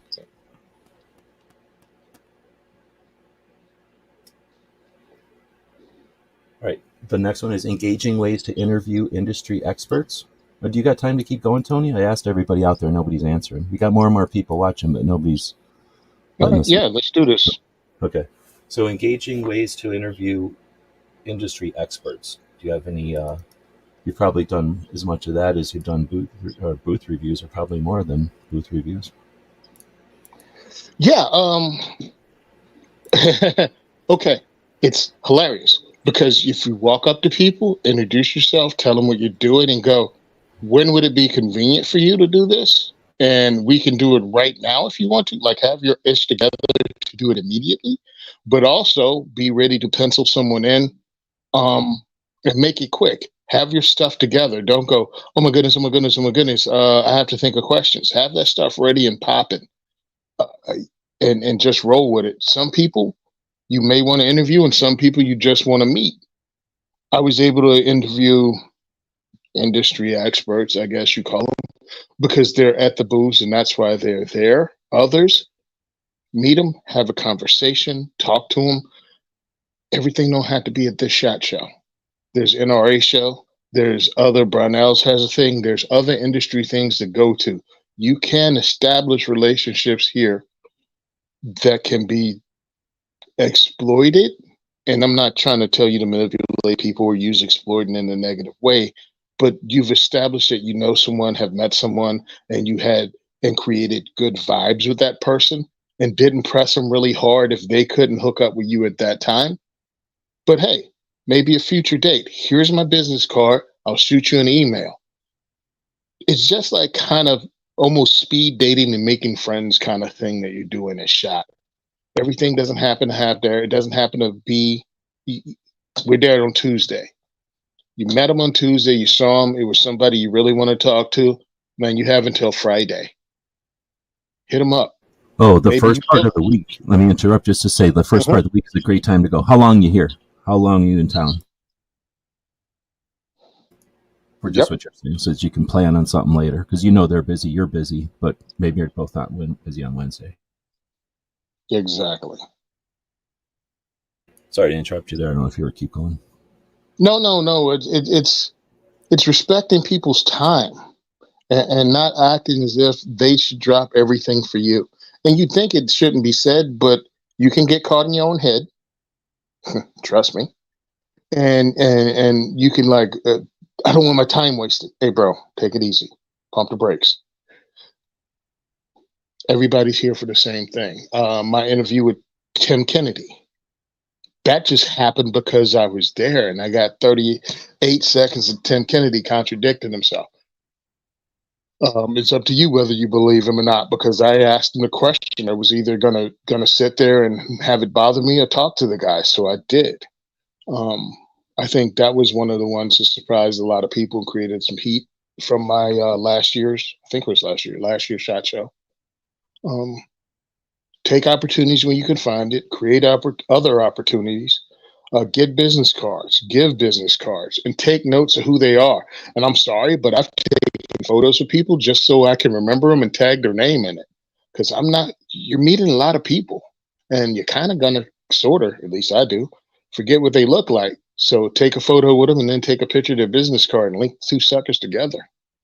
However you have to. Use every trick in the book to make your time worthwhile and to meet people and actually be genuine. I think that was one of the coolest things you said, is actually have an active interest in what you're talking about and not just trying to collect them like they're, Hot Wheels racing cards or Pokemon or something. I got to get this one, get this one, get this one. No, bro. Yeah, and I If can you tell you don't, from experience, I've done that. Like, here, look what I got at SHOT Show, 340. You think that's 340 relationships? Nah, that's 340, Mhm, like, getting a bunch of videos. I mean, some of them, don't get me wrong, some of them appreciate the hell of it. When you can do their whole product line and put it on YouTube within a mhm. week or two, there's a bunch of people that really appreciate that, especially back in the day. But anyway, I'm interrupting you. Yep. Talk to people and then see what happens. So She Fires says maybe ask them the same open-ended question to a few different companies and compile it into a video. I think that's super creative and interesting. That same coach from yesterday brought up something that I hadn't thought about from comparisons, because I do a lot of comparisons um, over the years and currently. So there's some companies that don't like comparisons. There's some companies that like to be I don't know what the word is, but like to be the only topic brought up. If you're talking revolvers, you can talk about us, but don't bring us up with the other brand, or don't, we're not interested in being compared because we set ourselves apart and you're testing capacity, let's say, and we think we're a smoother, you know, trigger pull or something like, and you're comparing the apples to pears over here, and we don't like that. And so sometimes you don't even realize it. So I just, as long as you're aware of that angle of it, and I don't want to crap on it because I like that idea too. Because I think often the the viewer side of it, the audience, the people that are interested in this, as far as our role as media at a SHOT Show, is to illuminate the show, right? They're not like, hey, bring media in so that you can all do business. They'd bring us in with paying tickets if they wanted us to do business in there, right? Like, we would be business entities if we were supposed to be doing business only. We're supposed to be, bringing the show to the world or whatever, the magazines and stuff, the TV shows, would bring the show and pick it up and put it out in the world. We're supposed to be normalizing guns to some extent. So I think some of them, if they're apprehensive to that, you could be the ambassador or the introduction to, like, maybe the awareness that, hey, you can compare yourself to other companies, like, especially in 2024. An AR company in 2024 is so different than an AR company in 2006 or 2016. Or I guess I should have said 2004. 2004 was a little early. By 2006, 2008, there were, like, the guns that people were using overseas, or there were the accessories that operators were using overseas and had threshed out, and, like, they know what worked and what didn't, what was for show and what could live through jumping off a helicopter and smashing through something and then working and then doing that over and over. And pretty much people were like, okay, I want that, that's the stuff I want. And then there was this war between the stuff that works and the stuff that looks cool. And those ARs are different than today. That population of people buying were either aware of what was going on in real life and only wanted the stuff that worked, or they just wanted whatever that looked cool to them or felt comfortable to them. Nowadays, we have a whole different level of production level. We have whole different people in the game. People are gone from the game, right?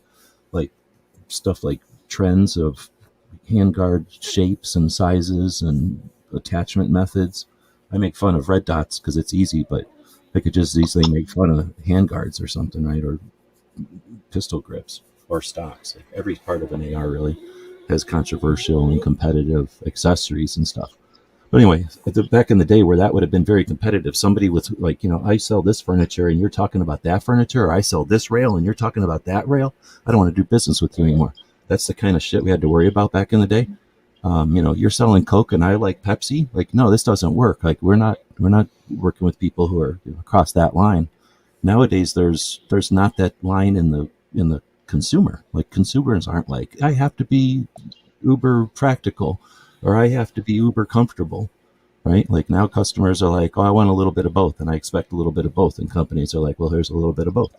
So now a whole bunch of companies are doing a little bit of both.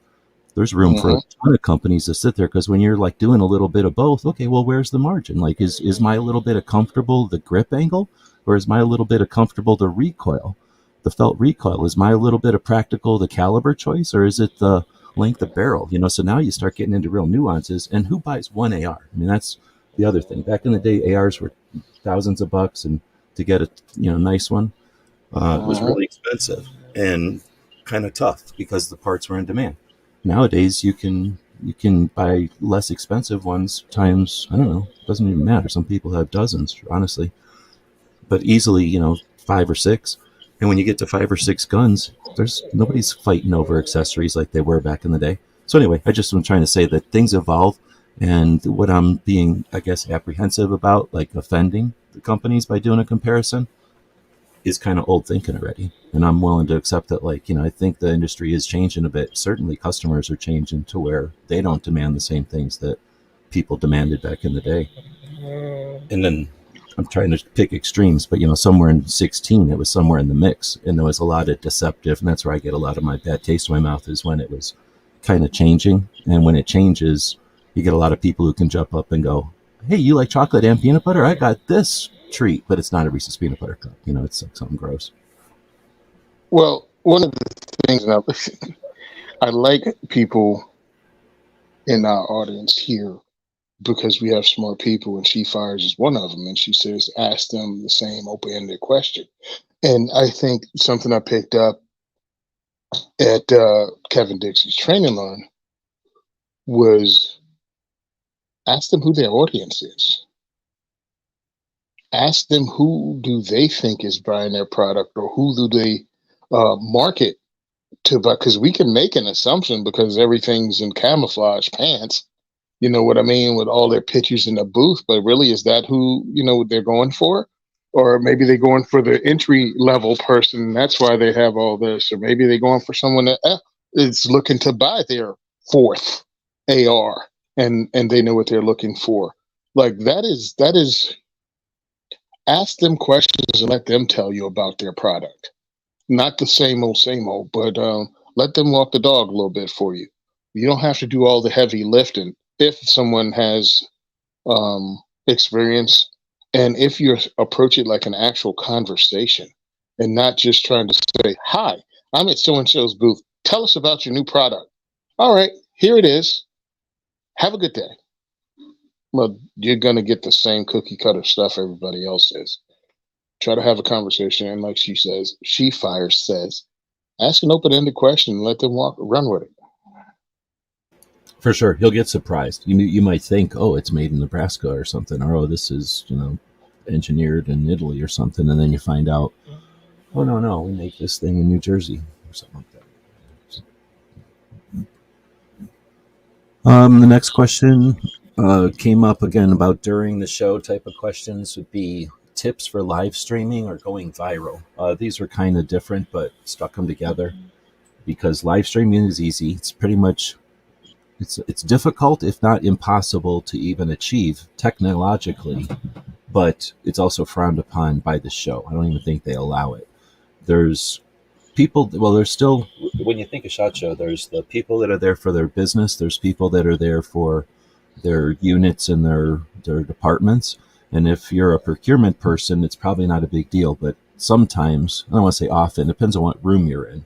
But if you're looking at an entry tool, or maybe a robot that goes in and does something for hostage rescue, potentially a SWAT, somebody who's a SWAT officer who isn't, for whatever reason, maybe undercover officer, I guess that's a more recognizable thing, like somebody that's there who doesn't necessarily want to be identified with whatever, and it says right on their badge what it is, right? Like, so obviously if somebody's like a CIA agent, they're not going to show up there with their name on.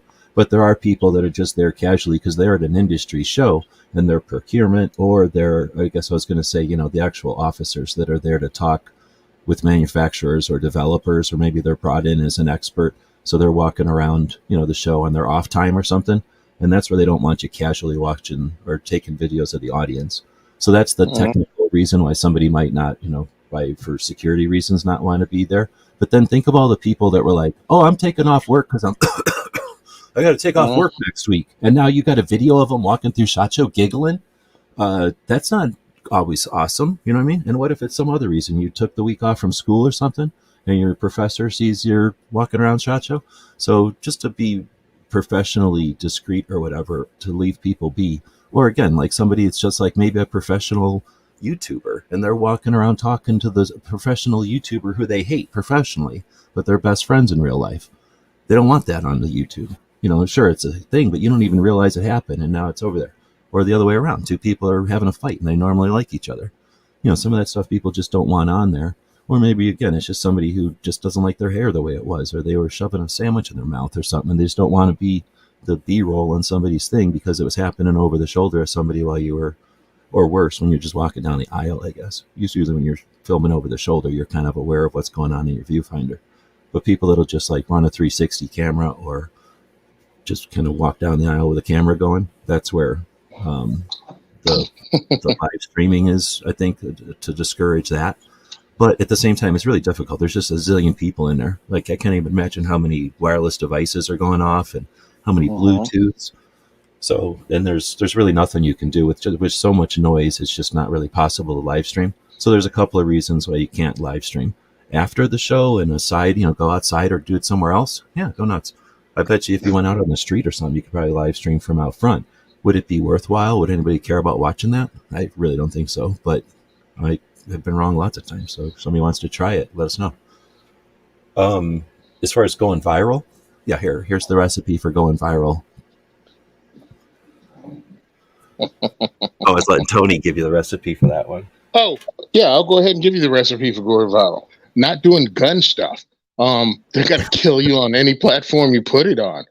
You'd probably go more viral just filming whatever happens on the street across from the SHOT Show, more so than you will on the floor of SHOT Show.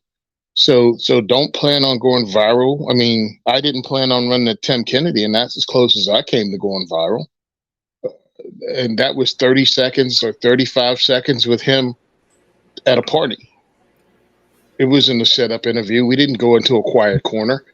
Stuck the phone in his face with his permission, obviously. Told him what I was going to ask him about and let it be up to him how he wanted to handle that. Didn't get confrontational with him because there was no win for me there. But, asked him to explain. And if people don't know, it was his clip that he had asked him to explain between him and Lance Armstrong on the podcast where he said he didn't think 18, 19-year-olds should be able to own firearms. She fires. I don't plan on live streaming, but I may do, what do you call it? IG lives or something like that. Because sometimes I do that, especially if we have time. And I definitely like doing that from the Airbnb. If we do anything. You mean like streaming in the evening, she fires? Like in the evening, like from the room or from your place where you're staying? Yeah, for me, that would be better. Because trying to do it on the floor, it's loud, it's busy. You see people, you may lose. Like when I was in the booth and I did an interview with Double Star, I knew I was going to be in the booth for a minute. I had their backstop. They did their podcast with me on it. So we had time and I had a corner. And what was that, 2021 or 2022 when a lot of people didn't show up and we had the couches and the places to sit down? That was dope. And you could do a little bit of live stream because you had a area to be at that wasn't all hustle, but that was gone last year in 2023. I wish they'd bring that back. A little oasis of couches and place to sit. And yeah, you could do stuff on the shot floor, but I might do stuff away from the shot floor. I like doing a little walkthrough of the house and do like a cribs thing. Also, we have all of my guys from the podcast in one room, and that's good. I didn't do so much at SHOT Show. You just hired a loft, you're saying? Like one big room? You didn't even have a bathroom? There's just a toilet on one side? It's kind of like a prison cell, like a one big loft. It was hilarious. Cribs, Cribs. But we had a nice place. I think it was 3 or 4 bedrooms, a backyard where we could go out and smoke cigars and stuff. And we were just able to chill and talk to each other and throw something up. Because, we don't see each other. We're across the country, much like you and I on this. We have a guy in Oregon, another one in Tennessee, one in Florida, and me in Jersey. So having us all together in the same room was kind of cool. And that was, I think, something the audience of the Gun and Gear Review podcast would appreciate.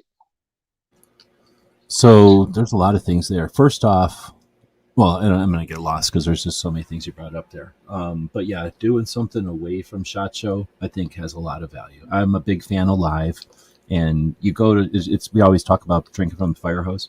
So you go to SHOT Show Media Day. Actually, if you go there early, all that stuff happens. You think you're going to remember all that pre-SHOT Show stuff? After a week of SHOT Show. So you go live each night after SHOT Show on the regular, and you're essentially documenting your event. It's feedbacking weird for some reason. I don't know, something happened on your side. Oh, probably anytime I move this cord. Okay. I think there's something wrong with the actual inlet. The hole where you stick your cordy in. If I move it, shift it, or flick with it, it's messed up. Okay, I think it went away. So,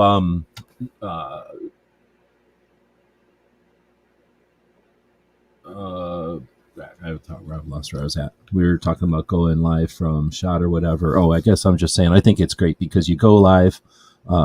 You don't have to do it for 2 hours, 3 hours. Sometimes that happens, and I don't have a problem with that either. If you've got an audience that's enjoying it, you're bringing SHOT Show to everybody. But here's the thing: you're thinking about what happened that day. So here's what I seen at the range. Here's what happened the day before. If you go to the golf thing, or if you go to the ANME show, or if you went wherever you went, maybe you just went out hanging out with everybody as they arrived on Sunday. You do a live show Sunday. You let people know what's up, and that's documented. Now you don't have to remembering it because it's in your live show, and that'll trigger whatever memories you need. At least for those people. Maybe people have robotic memories better than me. But then Monday you do the same thing. Here's what happened at Media Day. It was great.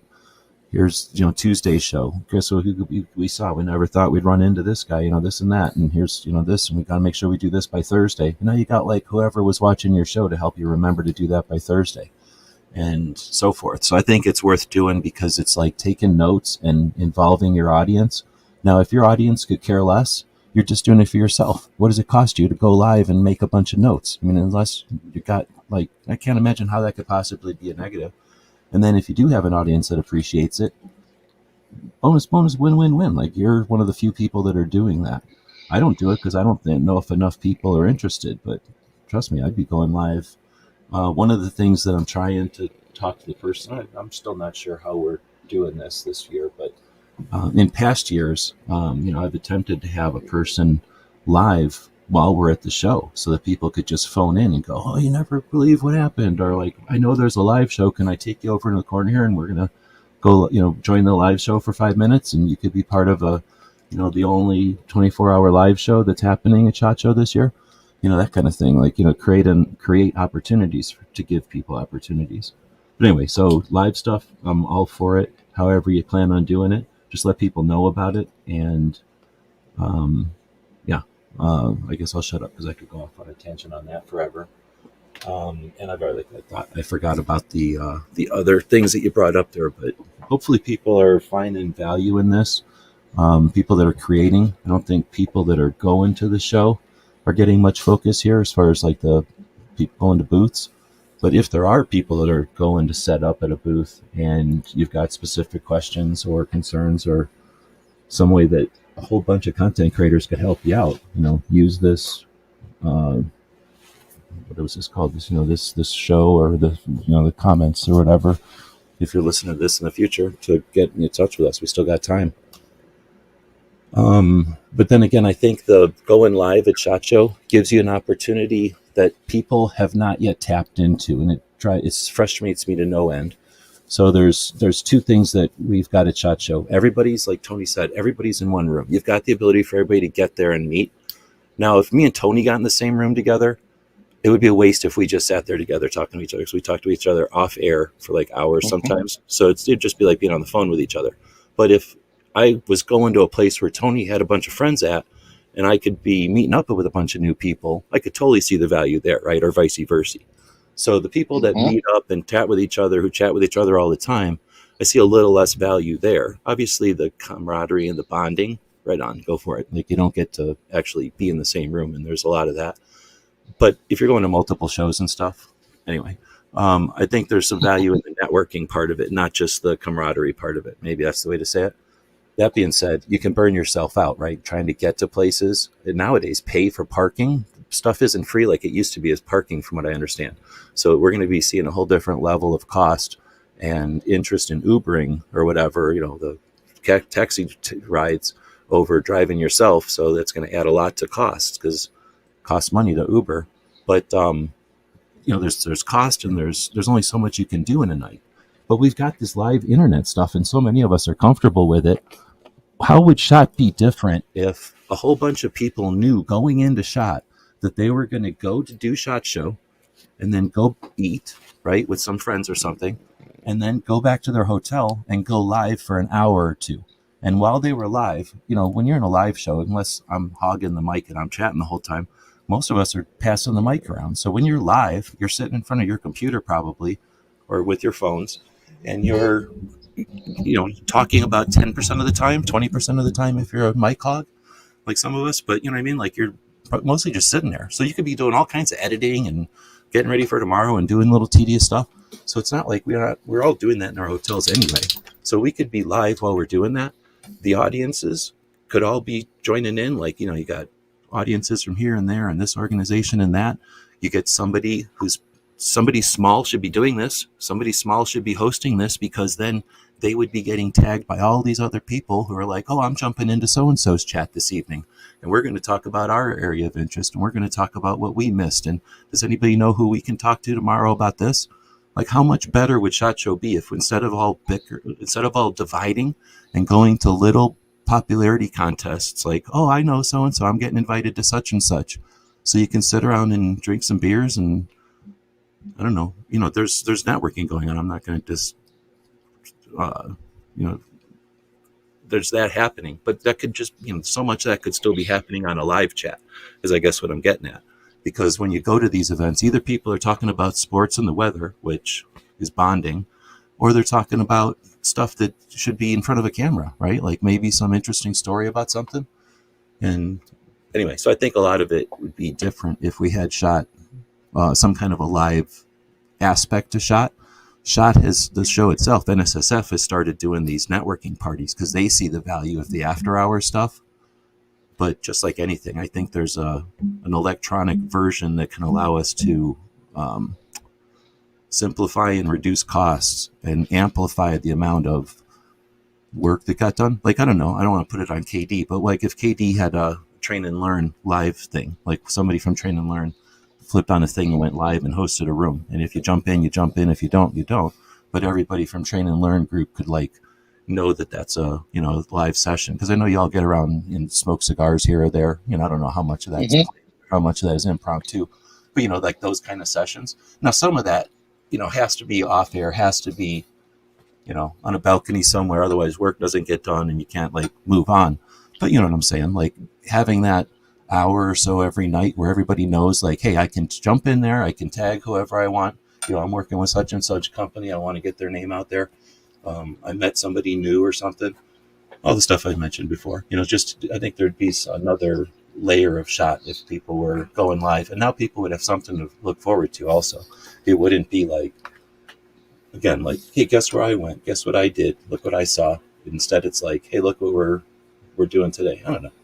I'm chatting up something that doesn't exist. But I'm ranting on the idea of live streaming still, which again, we talk about at the show. It's not possible off air. That's everything we just said. So the last one in this section is how to network effectively and build industry relationships. I think we've touched on it a bit, but if I threw that one at you, how would you give advice on networking and building relationships?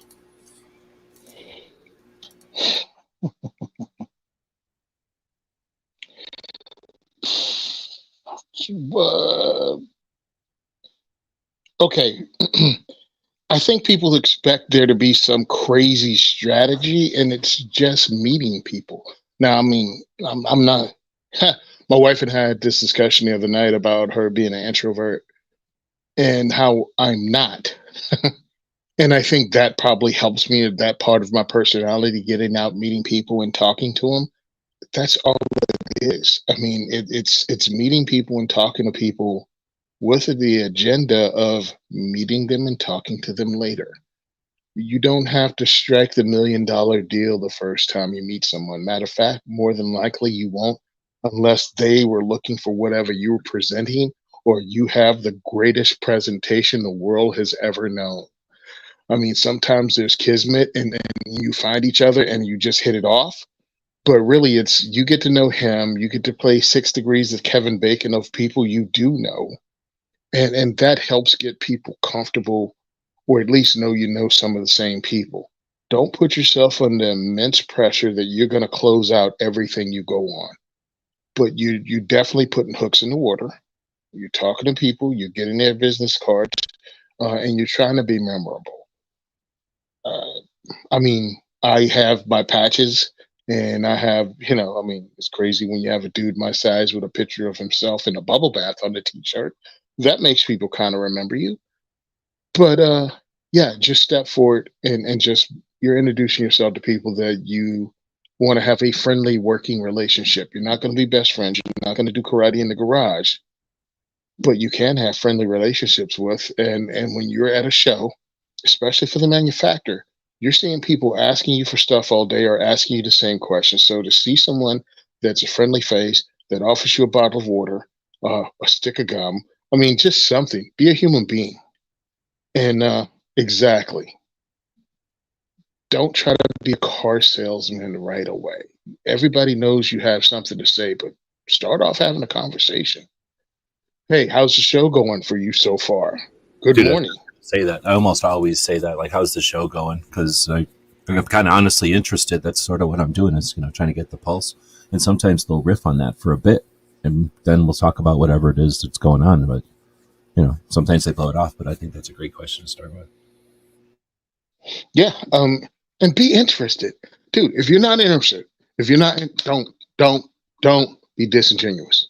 Just don't do that to yourself. Don't insult their intelligence. Don't waste your time, and don't get yourself a reputation of being a douche canoe. Let me be Just contrary to some extent and go, you don't need to be hesitant to go learn about something you don't know about, though. You don't have to be mm, an expert, in other words, because you can go no. up to the booth. I've gone up to them before and say, like, I think it was Colt or Browning came out with I think it was Colt came out with one of their old pistols again.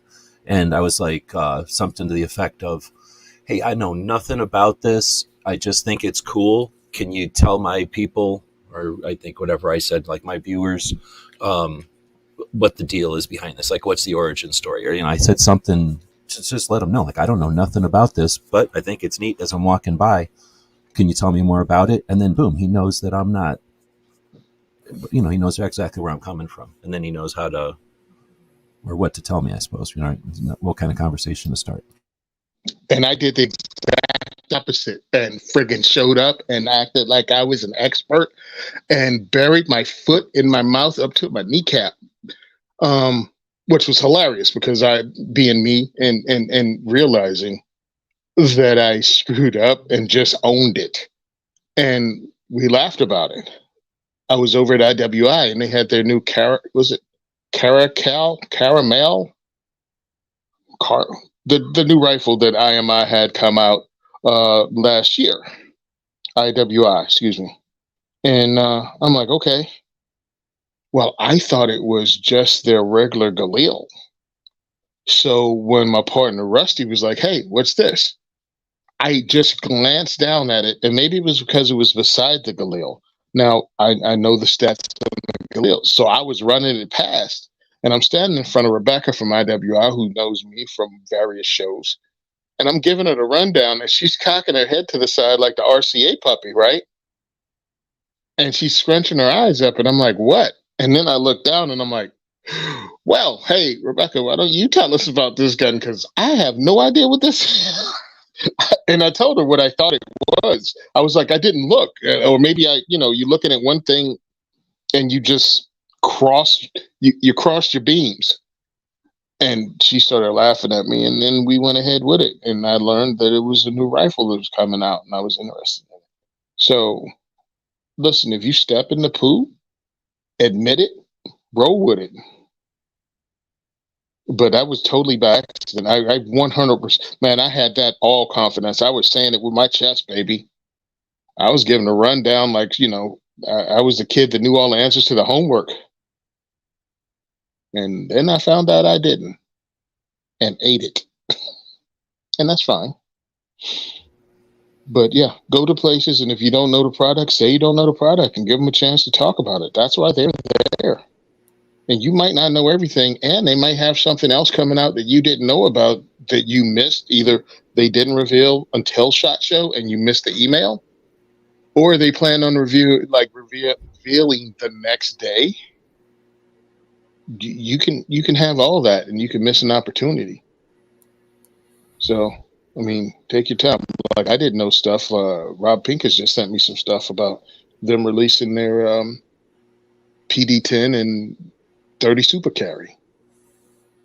That's awesome. Or he's working with Nemo Arms this year. I mean, that was one of the things he sent me because we've established a relationship over the years. And my whole thing is, why wouldn't I want to help a company, any company, especially one that has shown they can support us and has supported us in the work we do? So you never know with your relationships. What was that? Well, I'm interrupting you because one, I'm getting creeped on by this little dude. So that means his clock is telling us, that it's about time for this show to end. But I also can't keep it with a 3-hour show. But so we'll wrap it up at the top of the hour, or at the 2 hour mark. I don't know if that's the top of the hour or whatever, about 15 minutes or whatever. But I figured I'd interrupt because the next topic is hottest takes and takeaways. And that's pretty much what you had just sort of ended with there, like similar to what you were ending with there. So as far as hottest takes and takeaways, I would just, it's fairly obvious. I'll just be open-minded. You're going to find, and I guess be open-ended, not so much open-minded. You're going, do whatever you want to do with your mind. But when you're making your plans or whatever, leave some room for slop, because you're going to find some things more than likely, again, keeping your head on a swivel and just being aware at the show, you're going to find some things that you didn't know about. So don't be so structured or so scripted or whatever, or so organized that you can't add some room for slop. There's probably going to be some things that are lemons too, or maybe you couldn't get to. So keep that kind of stuff in mind as far as like doing your takeaways, right? Or at the end of the show, realize that you're going to be doing some end of the show stuff. Also, don't beat yourself up for missing stuff. There is no way humanly possible that you by yourself can get it all done. And I don't even think there's a way for you and a team of 12 to get everything done that you want to get done. I can think of a way, and let me know what you think of this ethically, like strategically or whatever the word it would be, tactically, I don't know. But anyway, if you shared content with people, so, let's say that you've got your group, but now you know that She Fires is going and she's got her group, and then Milsurp Duo is going. I don't know if he's got a group or not this year, but like, other groups are out there, people that are, or individuals, whatever. There's other entities out there doing their thing, but they're going to do shotguns, and somebody else is going to do ammo, and somebody else is going to do hunting boots. And then at the end, you agree that you're going to either do some like edited things that you swap around, or you're going to give each other some access to some raw files so that people can re-edit some stuff up. But again, thinking about how to utilize the show creatively, and in 2024, depending on what you got for an audience and what you got for resources of your own, again, I don't know if everybody's opinion on that, but that is one way that technically the show could be, because technically the show gets 100% coverage, right, if you combined everybody's together. But most of the time we're going there and only dealing with our own footage, unless we meet up with each other and we kind of both bump in, somebody's on somebody's, or, we're both on a live stream or something like that. But rarely do people say, oh yeah, I'm going to do this zone, I'm going to do that sector, I'm going to do that area, I'll do that level, I'll do that floor, I'll do that building, and then you do the other, and then we'll swap or make our files available so that we can re-edit up some stuff for our own footage. Again, I don't know what people think of that as far as audience, if you feel like that's a ripoff, or if you feel that's a genius way of making it happen, or if it's unethical, or if it's street smart, or I don't know. I don't see people doing it, so I don't know if that's a... Well, my whole thing is, I don't know what ethics has to do with it. I mean, you're sharing stuff. You can share with anybody you want. People have weird ideas. I mean, there's people that think we're Yeah, supposed to do all this from the goodness of our heart, and we should be maybe paying people to watch our videos or some shit. yeah, I know. I was one that they did think you're supposed to do it from the kindness of your heart. And then I started doing it. Um, there's nothing wrong with working with others, but understand they're not you. The shots that you want to get, or the way you film, or the way you video, is not going to be the way they do it. Um, More than likely, and you're going to have to accept that you're not having a clone of you. You're But having that's the thing. someone help it. If you could structure it like, hey, we're all going to be sharing, so let's all do it from waist level and do a zoom in, look at the product for 30 seconds, and zoom out, and we can all do with that what we want. Or you know what I mean? Like you could come up Yeah, with. yeah, yeah. Okay, I'll shut up. That's true. Well, no, because you're right. I'm going by what I did at the last train and learn, right? I'm there. I'd done my interviews with other people, and I got asked to hold the camera while they did the interviews with the same people, but their own take on it. And one of the things I noticed was when they were doing my interview, they were kind of wide and they never shifted, but he wanted me closer. So when I filmed his interview, when one was talking, I would show the person speaking. And then when the other person spoke, I would show them and center them up in the shot. Don't know whether he dug that or not. I did that because he had us so close. And also, we had to be closer because he was only using the phone and we were at a live range. You know what I mean? So I wanted him to get good audio, and I felt that's what it took. It would suck if he couldn't use any of that. You know what I mean? Like that footage that I got of them. But I tried to do the very best for somebody because that's what I want them to do for me. Well, let's use that as Um, an example or a learning point where if you're going to be going with other people, you're allowed to say like, hey, can you step back and get me from the waist up? Can you get it so that those targets are in the background? Or better yet, if you're driving up with somebody or you're going to be there the whole time with somebody, you're allowed to plan all that stuff. That's part of the pre-plan prep stuff or whatever, so that when you hand them that phone or that camera, they know what you expect. But I'll shut up again. no, 100% right. And I don't feel I failed this person because they never said anything, but they might have not said anything because they didn't go, man, I ain't never talking to that son of a gun again. He wasted my damn time.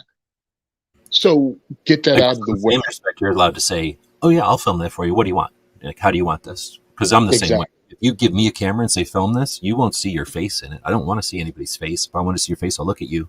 I want to see the product. I want to see it full frame. Like if whatever, I don't mind looking at their hands or whatever, but I want to see whatever it is they're pointing at or talking about, not a little speck down here, especially at SHOT Show.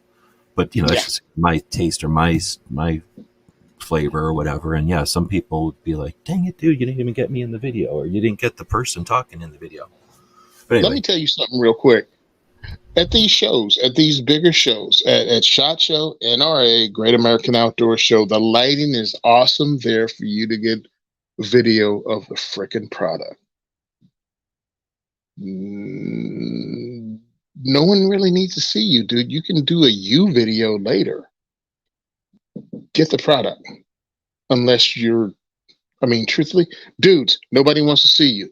Females, yes, probably want to be seen.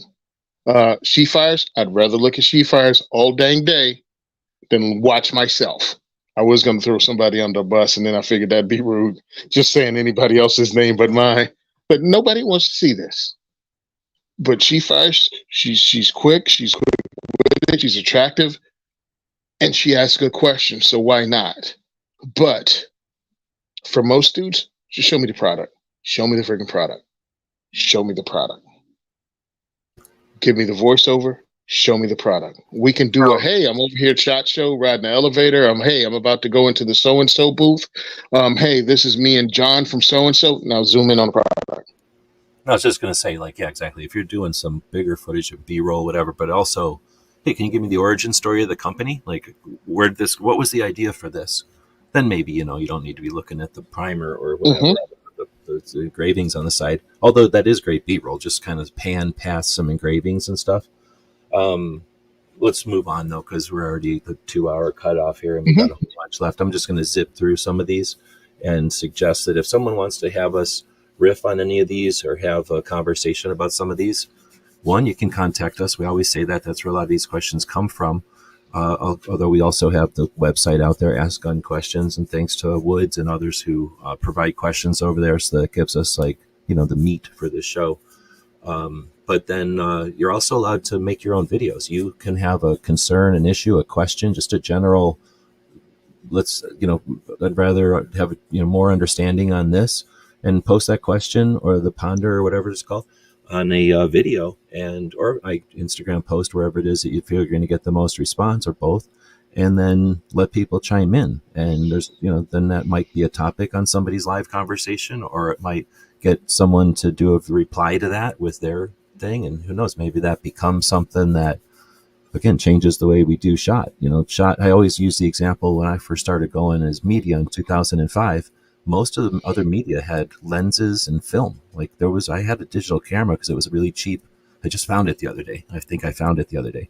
My old Kodak digital camera, and it was like, I think, 1/8 of a megapixel or something crazy. It was a really crude camera, and people were upset because it was still the concept of, oh, you're going to have a digital camera on the internet, like a picture on the internet when. So anyway, it was a much different internet. I always use the story here. I'll go through it quickly, but then eventually digital cameras weren't such a big deal. And then Mil-Spec Monkey and Military Moron and the other one, SMG Lee, were always, no, wait, SMG Lee was pictures too. There was another one who did video, but Military Moron and Mil-Spec Monkey started doing video at SHOT Show. And then Guns Blast did it. And I was like, well, if Gun Blast is doing it, I'm doing it. So we started doing video in 2009, and then by 2014, it was commonplace to be doing videos for YouTube on at SHOT Show, and then everyone jumped in on it, and they ruined it, and then it became cell phones, and then it was live streaming, and to some extent, you can see that there was some individual hesitance or resistance to that stuff, and some people don't like it. But the most part, there's booths that leave like a whole section of their booth where there's not even any product. It's just their background because they know they're going to be somebody's going to be standing there all day having conversations for YouTubers or for a podcast or whatever. And that's expensive property to just have sitting there. So I always use that example that no one told SHOT Show this is what's going to happen. In 2009, people are going to start using video. In 2007, they'll start using digital cameras.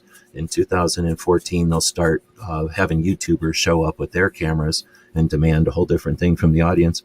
And then in 2020, whatever, no one's even going to care if you're walking around with a cell phone streaming live, because it's just so commonplace for constantly people to have cameras around. No one told NSSF or any of the companies this is what's going to happen. It just happened. And it didn't happen because a camera company told us it was going to happen. And it didn't happen because, NSSF or some entity said this should happen. And it wasn't because of people like me saying, hey, let's do this. It just happened because a bunch of people did stuff, and a bunch of people reacted to it, and a bunch of people watched those reactions and either did it again or didn't do it ever again, right? And essentially that evolution is your part of that. And whatever you do at SHOT Show this year is either going to be a hit or it's going to be a miss, and someone will either do it again better or worse next year, or you'll refine it next year. But you can do what other people did again, or you can try to do what people have done in the past, like revive that. That's a neat thing to do. Or you can just do whatever you want new. And I think you're allowed to do that. And I hope people are going to, if nothing else, from 2 hours into this, take some of that from us, or my conversation. So how does takeaways from the show? Hopefully that helped. In-depth product reviews and comparisons. There's people that'll dismiss that, and there's people that understand that this is the most, the most concentrated ability to do that. Except for ratio. I mean, it kind of depends on what you're talking about, but essentially this is, if not the most, one of the most concentrated places for doing reviews. And you've got oftentimes access to the manufacturer, the designer, sometimes the inventor, the person who distributes it. Imagine if you could talk to it'd be neat. I wish I had time to do a whole live show on this, but think about how many people you could go talk to: the inventor, the person who runs the company now, the person who distributes it, and gun shops who sell the thing. You could do that probably with all the Henrys. Those people exist. Somebody designing those. You could do it with High Point guy died, but you could do it with whoever's existing. But Kellgren, Who died? The guy from High Point died 3 years ago. the inventor of the High Point. Oh, I wasn't aware of that. Yeah, quite a few years ago. I think I'm trying to remember. I know I have it in my calendar, so it had to be at least a Oh, couple okay. years ago. But yeah, it was Yeah. like Kalashnikov, a bigger name. He died during SHOT Show, like not during SHOT Show, but you know what I mean. Like while SHOT Show was Hmm. happening, he died, and there was quite a big memorial. Something will happen with Gadsden or whatever. But before Yeah, of these people course. passed, I know people who go to SHOT Show that met Kalashnikov. Like I had the opportunity to go, I just didn't. But there was people that would go over and meet Kalashnikov back in the day. It's kind of a Met thing. Ronnie Barrett. Oh, I I've met mean, had like a 15, 20-minute conversation with Ronnie Barrett. Have That's a cool. Doug Turn. Yeah, dude, it was awesome. Doug Turnbull, met him. I don't know if you know Turnbull, right? The big 1911s. There's a whole fire. They like. Um, I don't know if I agree with it, but they take like and restore old classic guns. I was just and looking also, at it today 'cause they were talking about it, and I went and looked, and I kind of and the owner of I Cylinder. like the old stuff. Well, I But was talking to Doug, and the owner of Cylinder and Slide was there too. And I'm sitting there. All right, gun geek moment. But I'm sitting there talking to the two dudes who I've, as a kid, went through magazines and drooled over their products, and now here I am having a conversation about 2A4E with these guys, and I just thought it was just so effing cool. No, it didn't get recorded. No, I don't have a photo of it. None of that stuff. But everything doesn't have.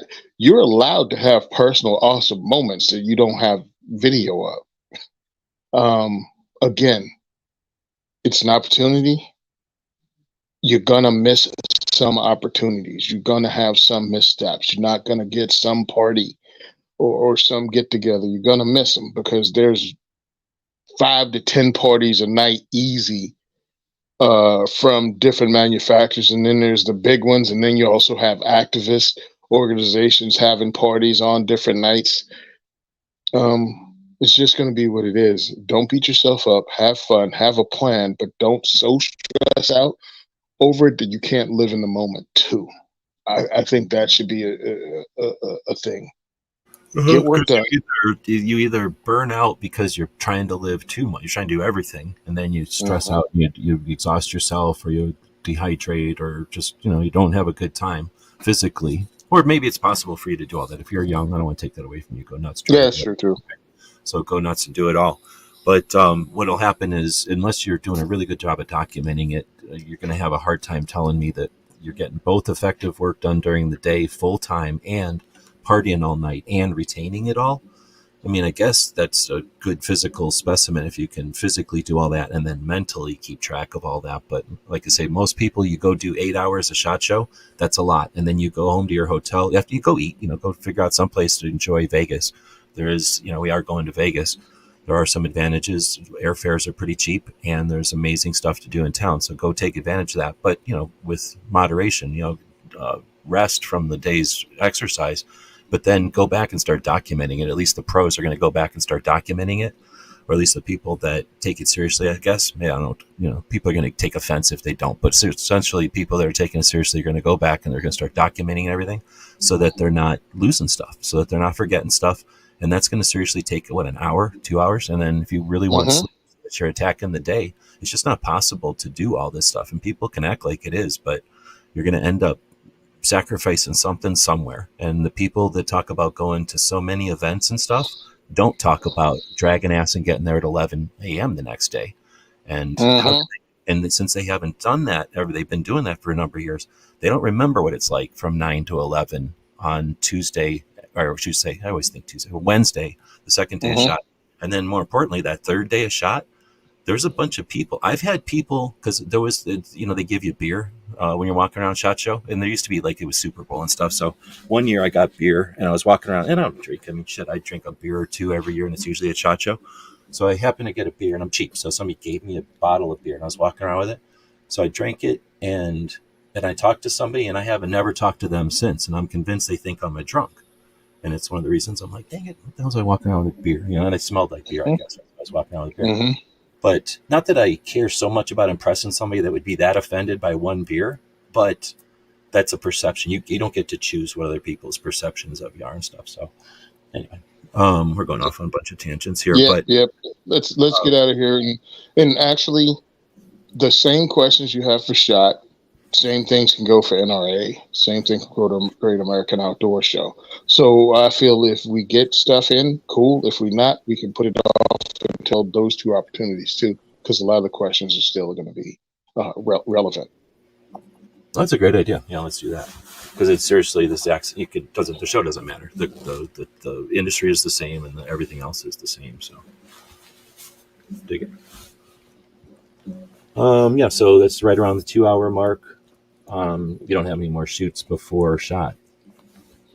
No, what I'm going to do is send all my dates out to the ranges I already have relationships with Monday. And hopefully by Friday, I'll have their times, their dates set up for the entire year. And I'm leaving gaps in it because I'm approaching 2 new ranges in Jersey.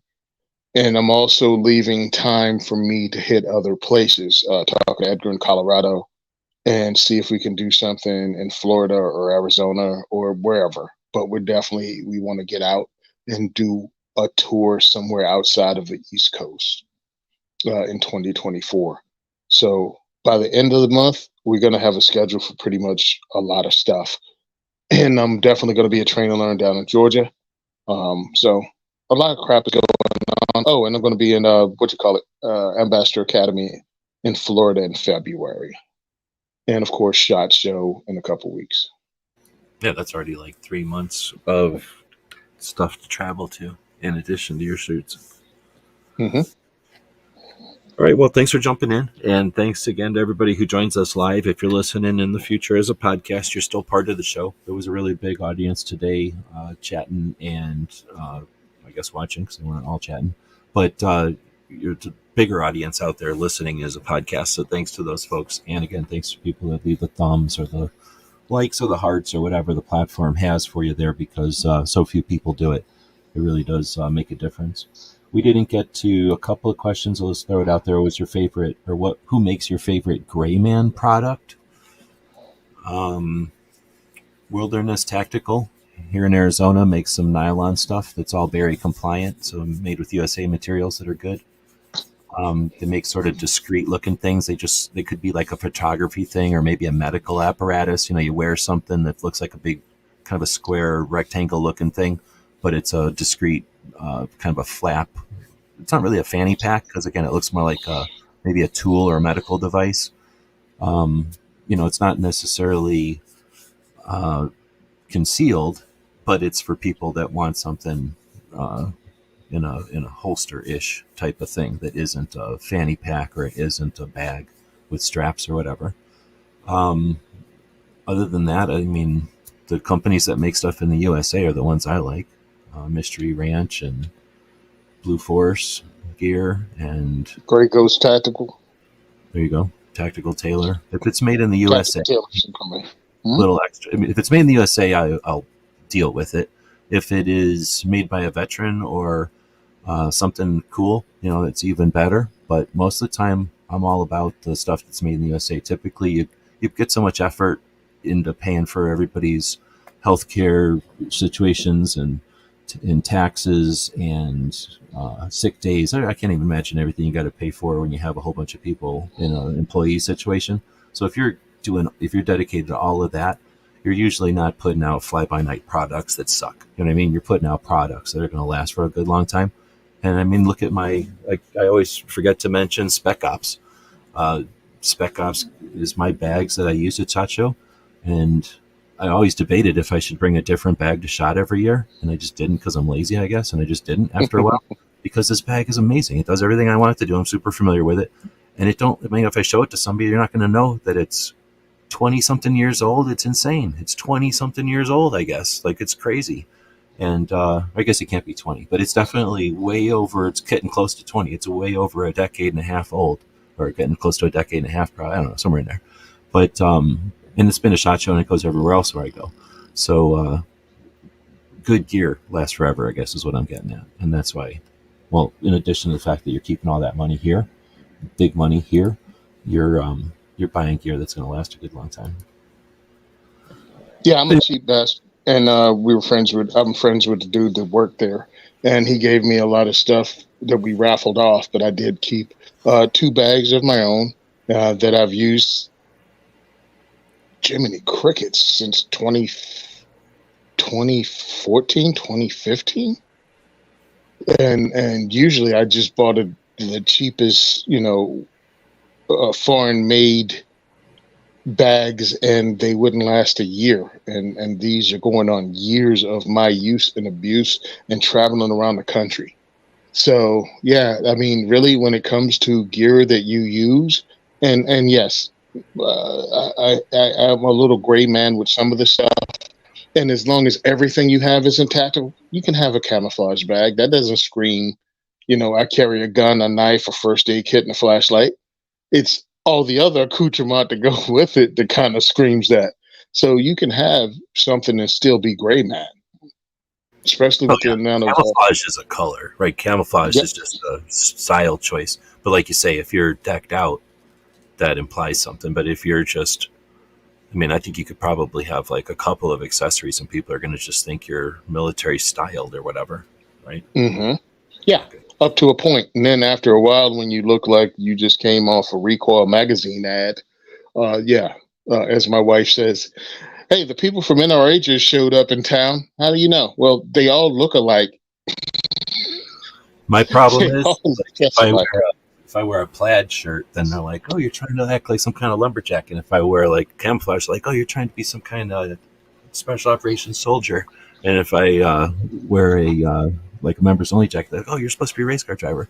So people are going to throw that at you. You can't help what people are going to throw at you.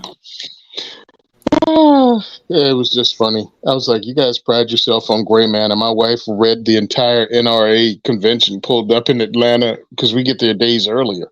So there are different conventions going on in town. Well, as a hotel guest, especially in downtown, you get to see them, because that's where they book everyone. And you just saw a sea change in clientele that Thursday. Just start arriving. So yeah, whatever. Can't wait to see everybody. I thought there was something else I was going to mention, but I won't. So we'll end it there, and we'll say, thanks everybody. Well, I'm going to still do a show next week, so I don't know if you're going to have time if you're traveling or what. Clover will be on the road. He doesn't jump in anymore anyway. But I don't know if you're traveling on Saturday or not. No. Then I'm still going to do a show. I imagine it'll still be SHOT Show related. Well, I guess I was going to say again, if anybody has any of these other topics that they wanted to chat about before the show, feel free. But we'll chat about this stuff again. I guess I'll throw a commercial up here and we'll be done. GearWebsites.com is your source for firearms-based playing cards and books. We also have mugs, shirts, and posters with designs that we've made live. Of course, we have patches. Every Friday is Free Patch Friday. See, that's what it was. I knew I was forgetting something. In 4 hours, you get the opportunity to check out Suicide Prevention Saturday, which is, in my opinion, one of the most important efforts that's being done for Second Amendment awareness and activism. Since the antis use the numbers against us, and those numbers, when we say the numbers, we know what we're really talking about. There's the 2 out of every 3, or I was told most recently, just over 50% of deaths from a gun are suicide. So a majority, and it's only the way it is right now because there's an influx of the data of the craziness of the riots and stuff that happened right before all the bullshit. So once those numbers, that was a little spike in murder rate, right? But obviously that'll go away because it was a spike. So once that goes back, we'll be back, unfortunately, closer to 60% of gun deaths are from suicide. Since almost every anti-position rests on those numbers, being able to have confidence and awareness on how to have these conversations about these numbers and about the issues and how that interacts with policy and the anti's horrible position of let's only address one dangerous item. Their transparent agenda is obvious. So Brooke has a great consistent effort to talk about that suicide prevention as well as mental health awareness in different ways every Saturday. So there's other organizations out there that do things consistently and regularly, but almost none of them even address suicide, if at all. And if they do, they just reference a couple of 3 organizations out there. And of those organizations, the only thing that's happening consistently is one person in Connecticut who does it on a consistent basis every Saturday. So if you're going to support anything in the community, I'd recommend supporting a Great Start Shooting School, Brooke's project that allows her to do the Suicide Prevention Saturday. So this show will end, and it'll be pointed over to her show. So if you haven't checked it out, please do. If you do normally, go check it out. If you're not going to be able to get to it for some reason, go over and leave a like to let the logarithm know that it's appreciated by and valued by people who are out here. And maybe a comment so that the human beings on the other end of that one can appreciate that there's people out there listening to what they're putting out there. And then share it around. These conversations that she puts out aren't, well, sometimes they're kind of scripted. You know, she kind of plays it by ear. She kind of does it in different ways. So they're worth checking out and often are very valuable and worth sharing. You never know who's going to value or who's going to get something when it's a kind of, I don't want to say random, but, you know, there's a lot going on with her show. She'll do different things. So it can reach a lot of different people in different ways. So I recommend you check that out. Later on in the evening, you got DM Foss hosting the overnight. Tonight is number 80. So I'm assuming there's going to be some special events, probably a lot of free stuff. There's probably lots of reasons to listen to that one. But seriously, the overnights are typically the topic-driven show. So tonight's topic, it says, is deep thoughts. I have no idea what that means, but we'll find out. In between the two, Hillbilly Up does a live show. Recommend you check that one out as well if you want to just listen to some people having a good conversation. And then She Fires. I think you still have a show scheduled for tomorrow talking about ride sharing. That's a good one for people that are about to be going to Vegas. You do that, huh?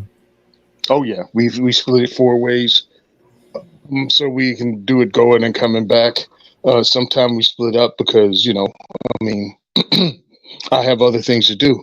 My guys are Gun and Gear Review podcast. I do the advocacy, and some nights there's advocacy work to be done or events to go to. So, you know, we split up. But yeah, that's what we try to do. Everybody gets a day, or, you know, we just switch it out. One guy pays going, one guy pays coming back, and we just switch out the entire week. I think we spoke about renting the car. Renting the car, parking killed it.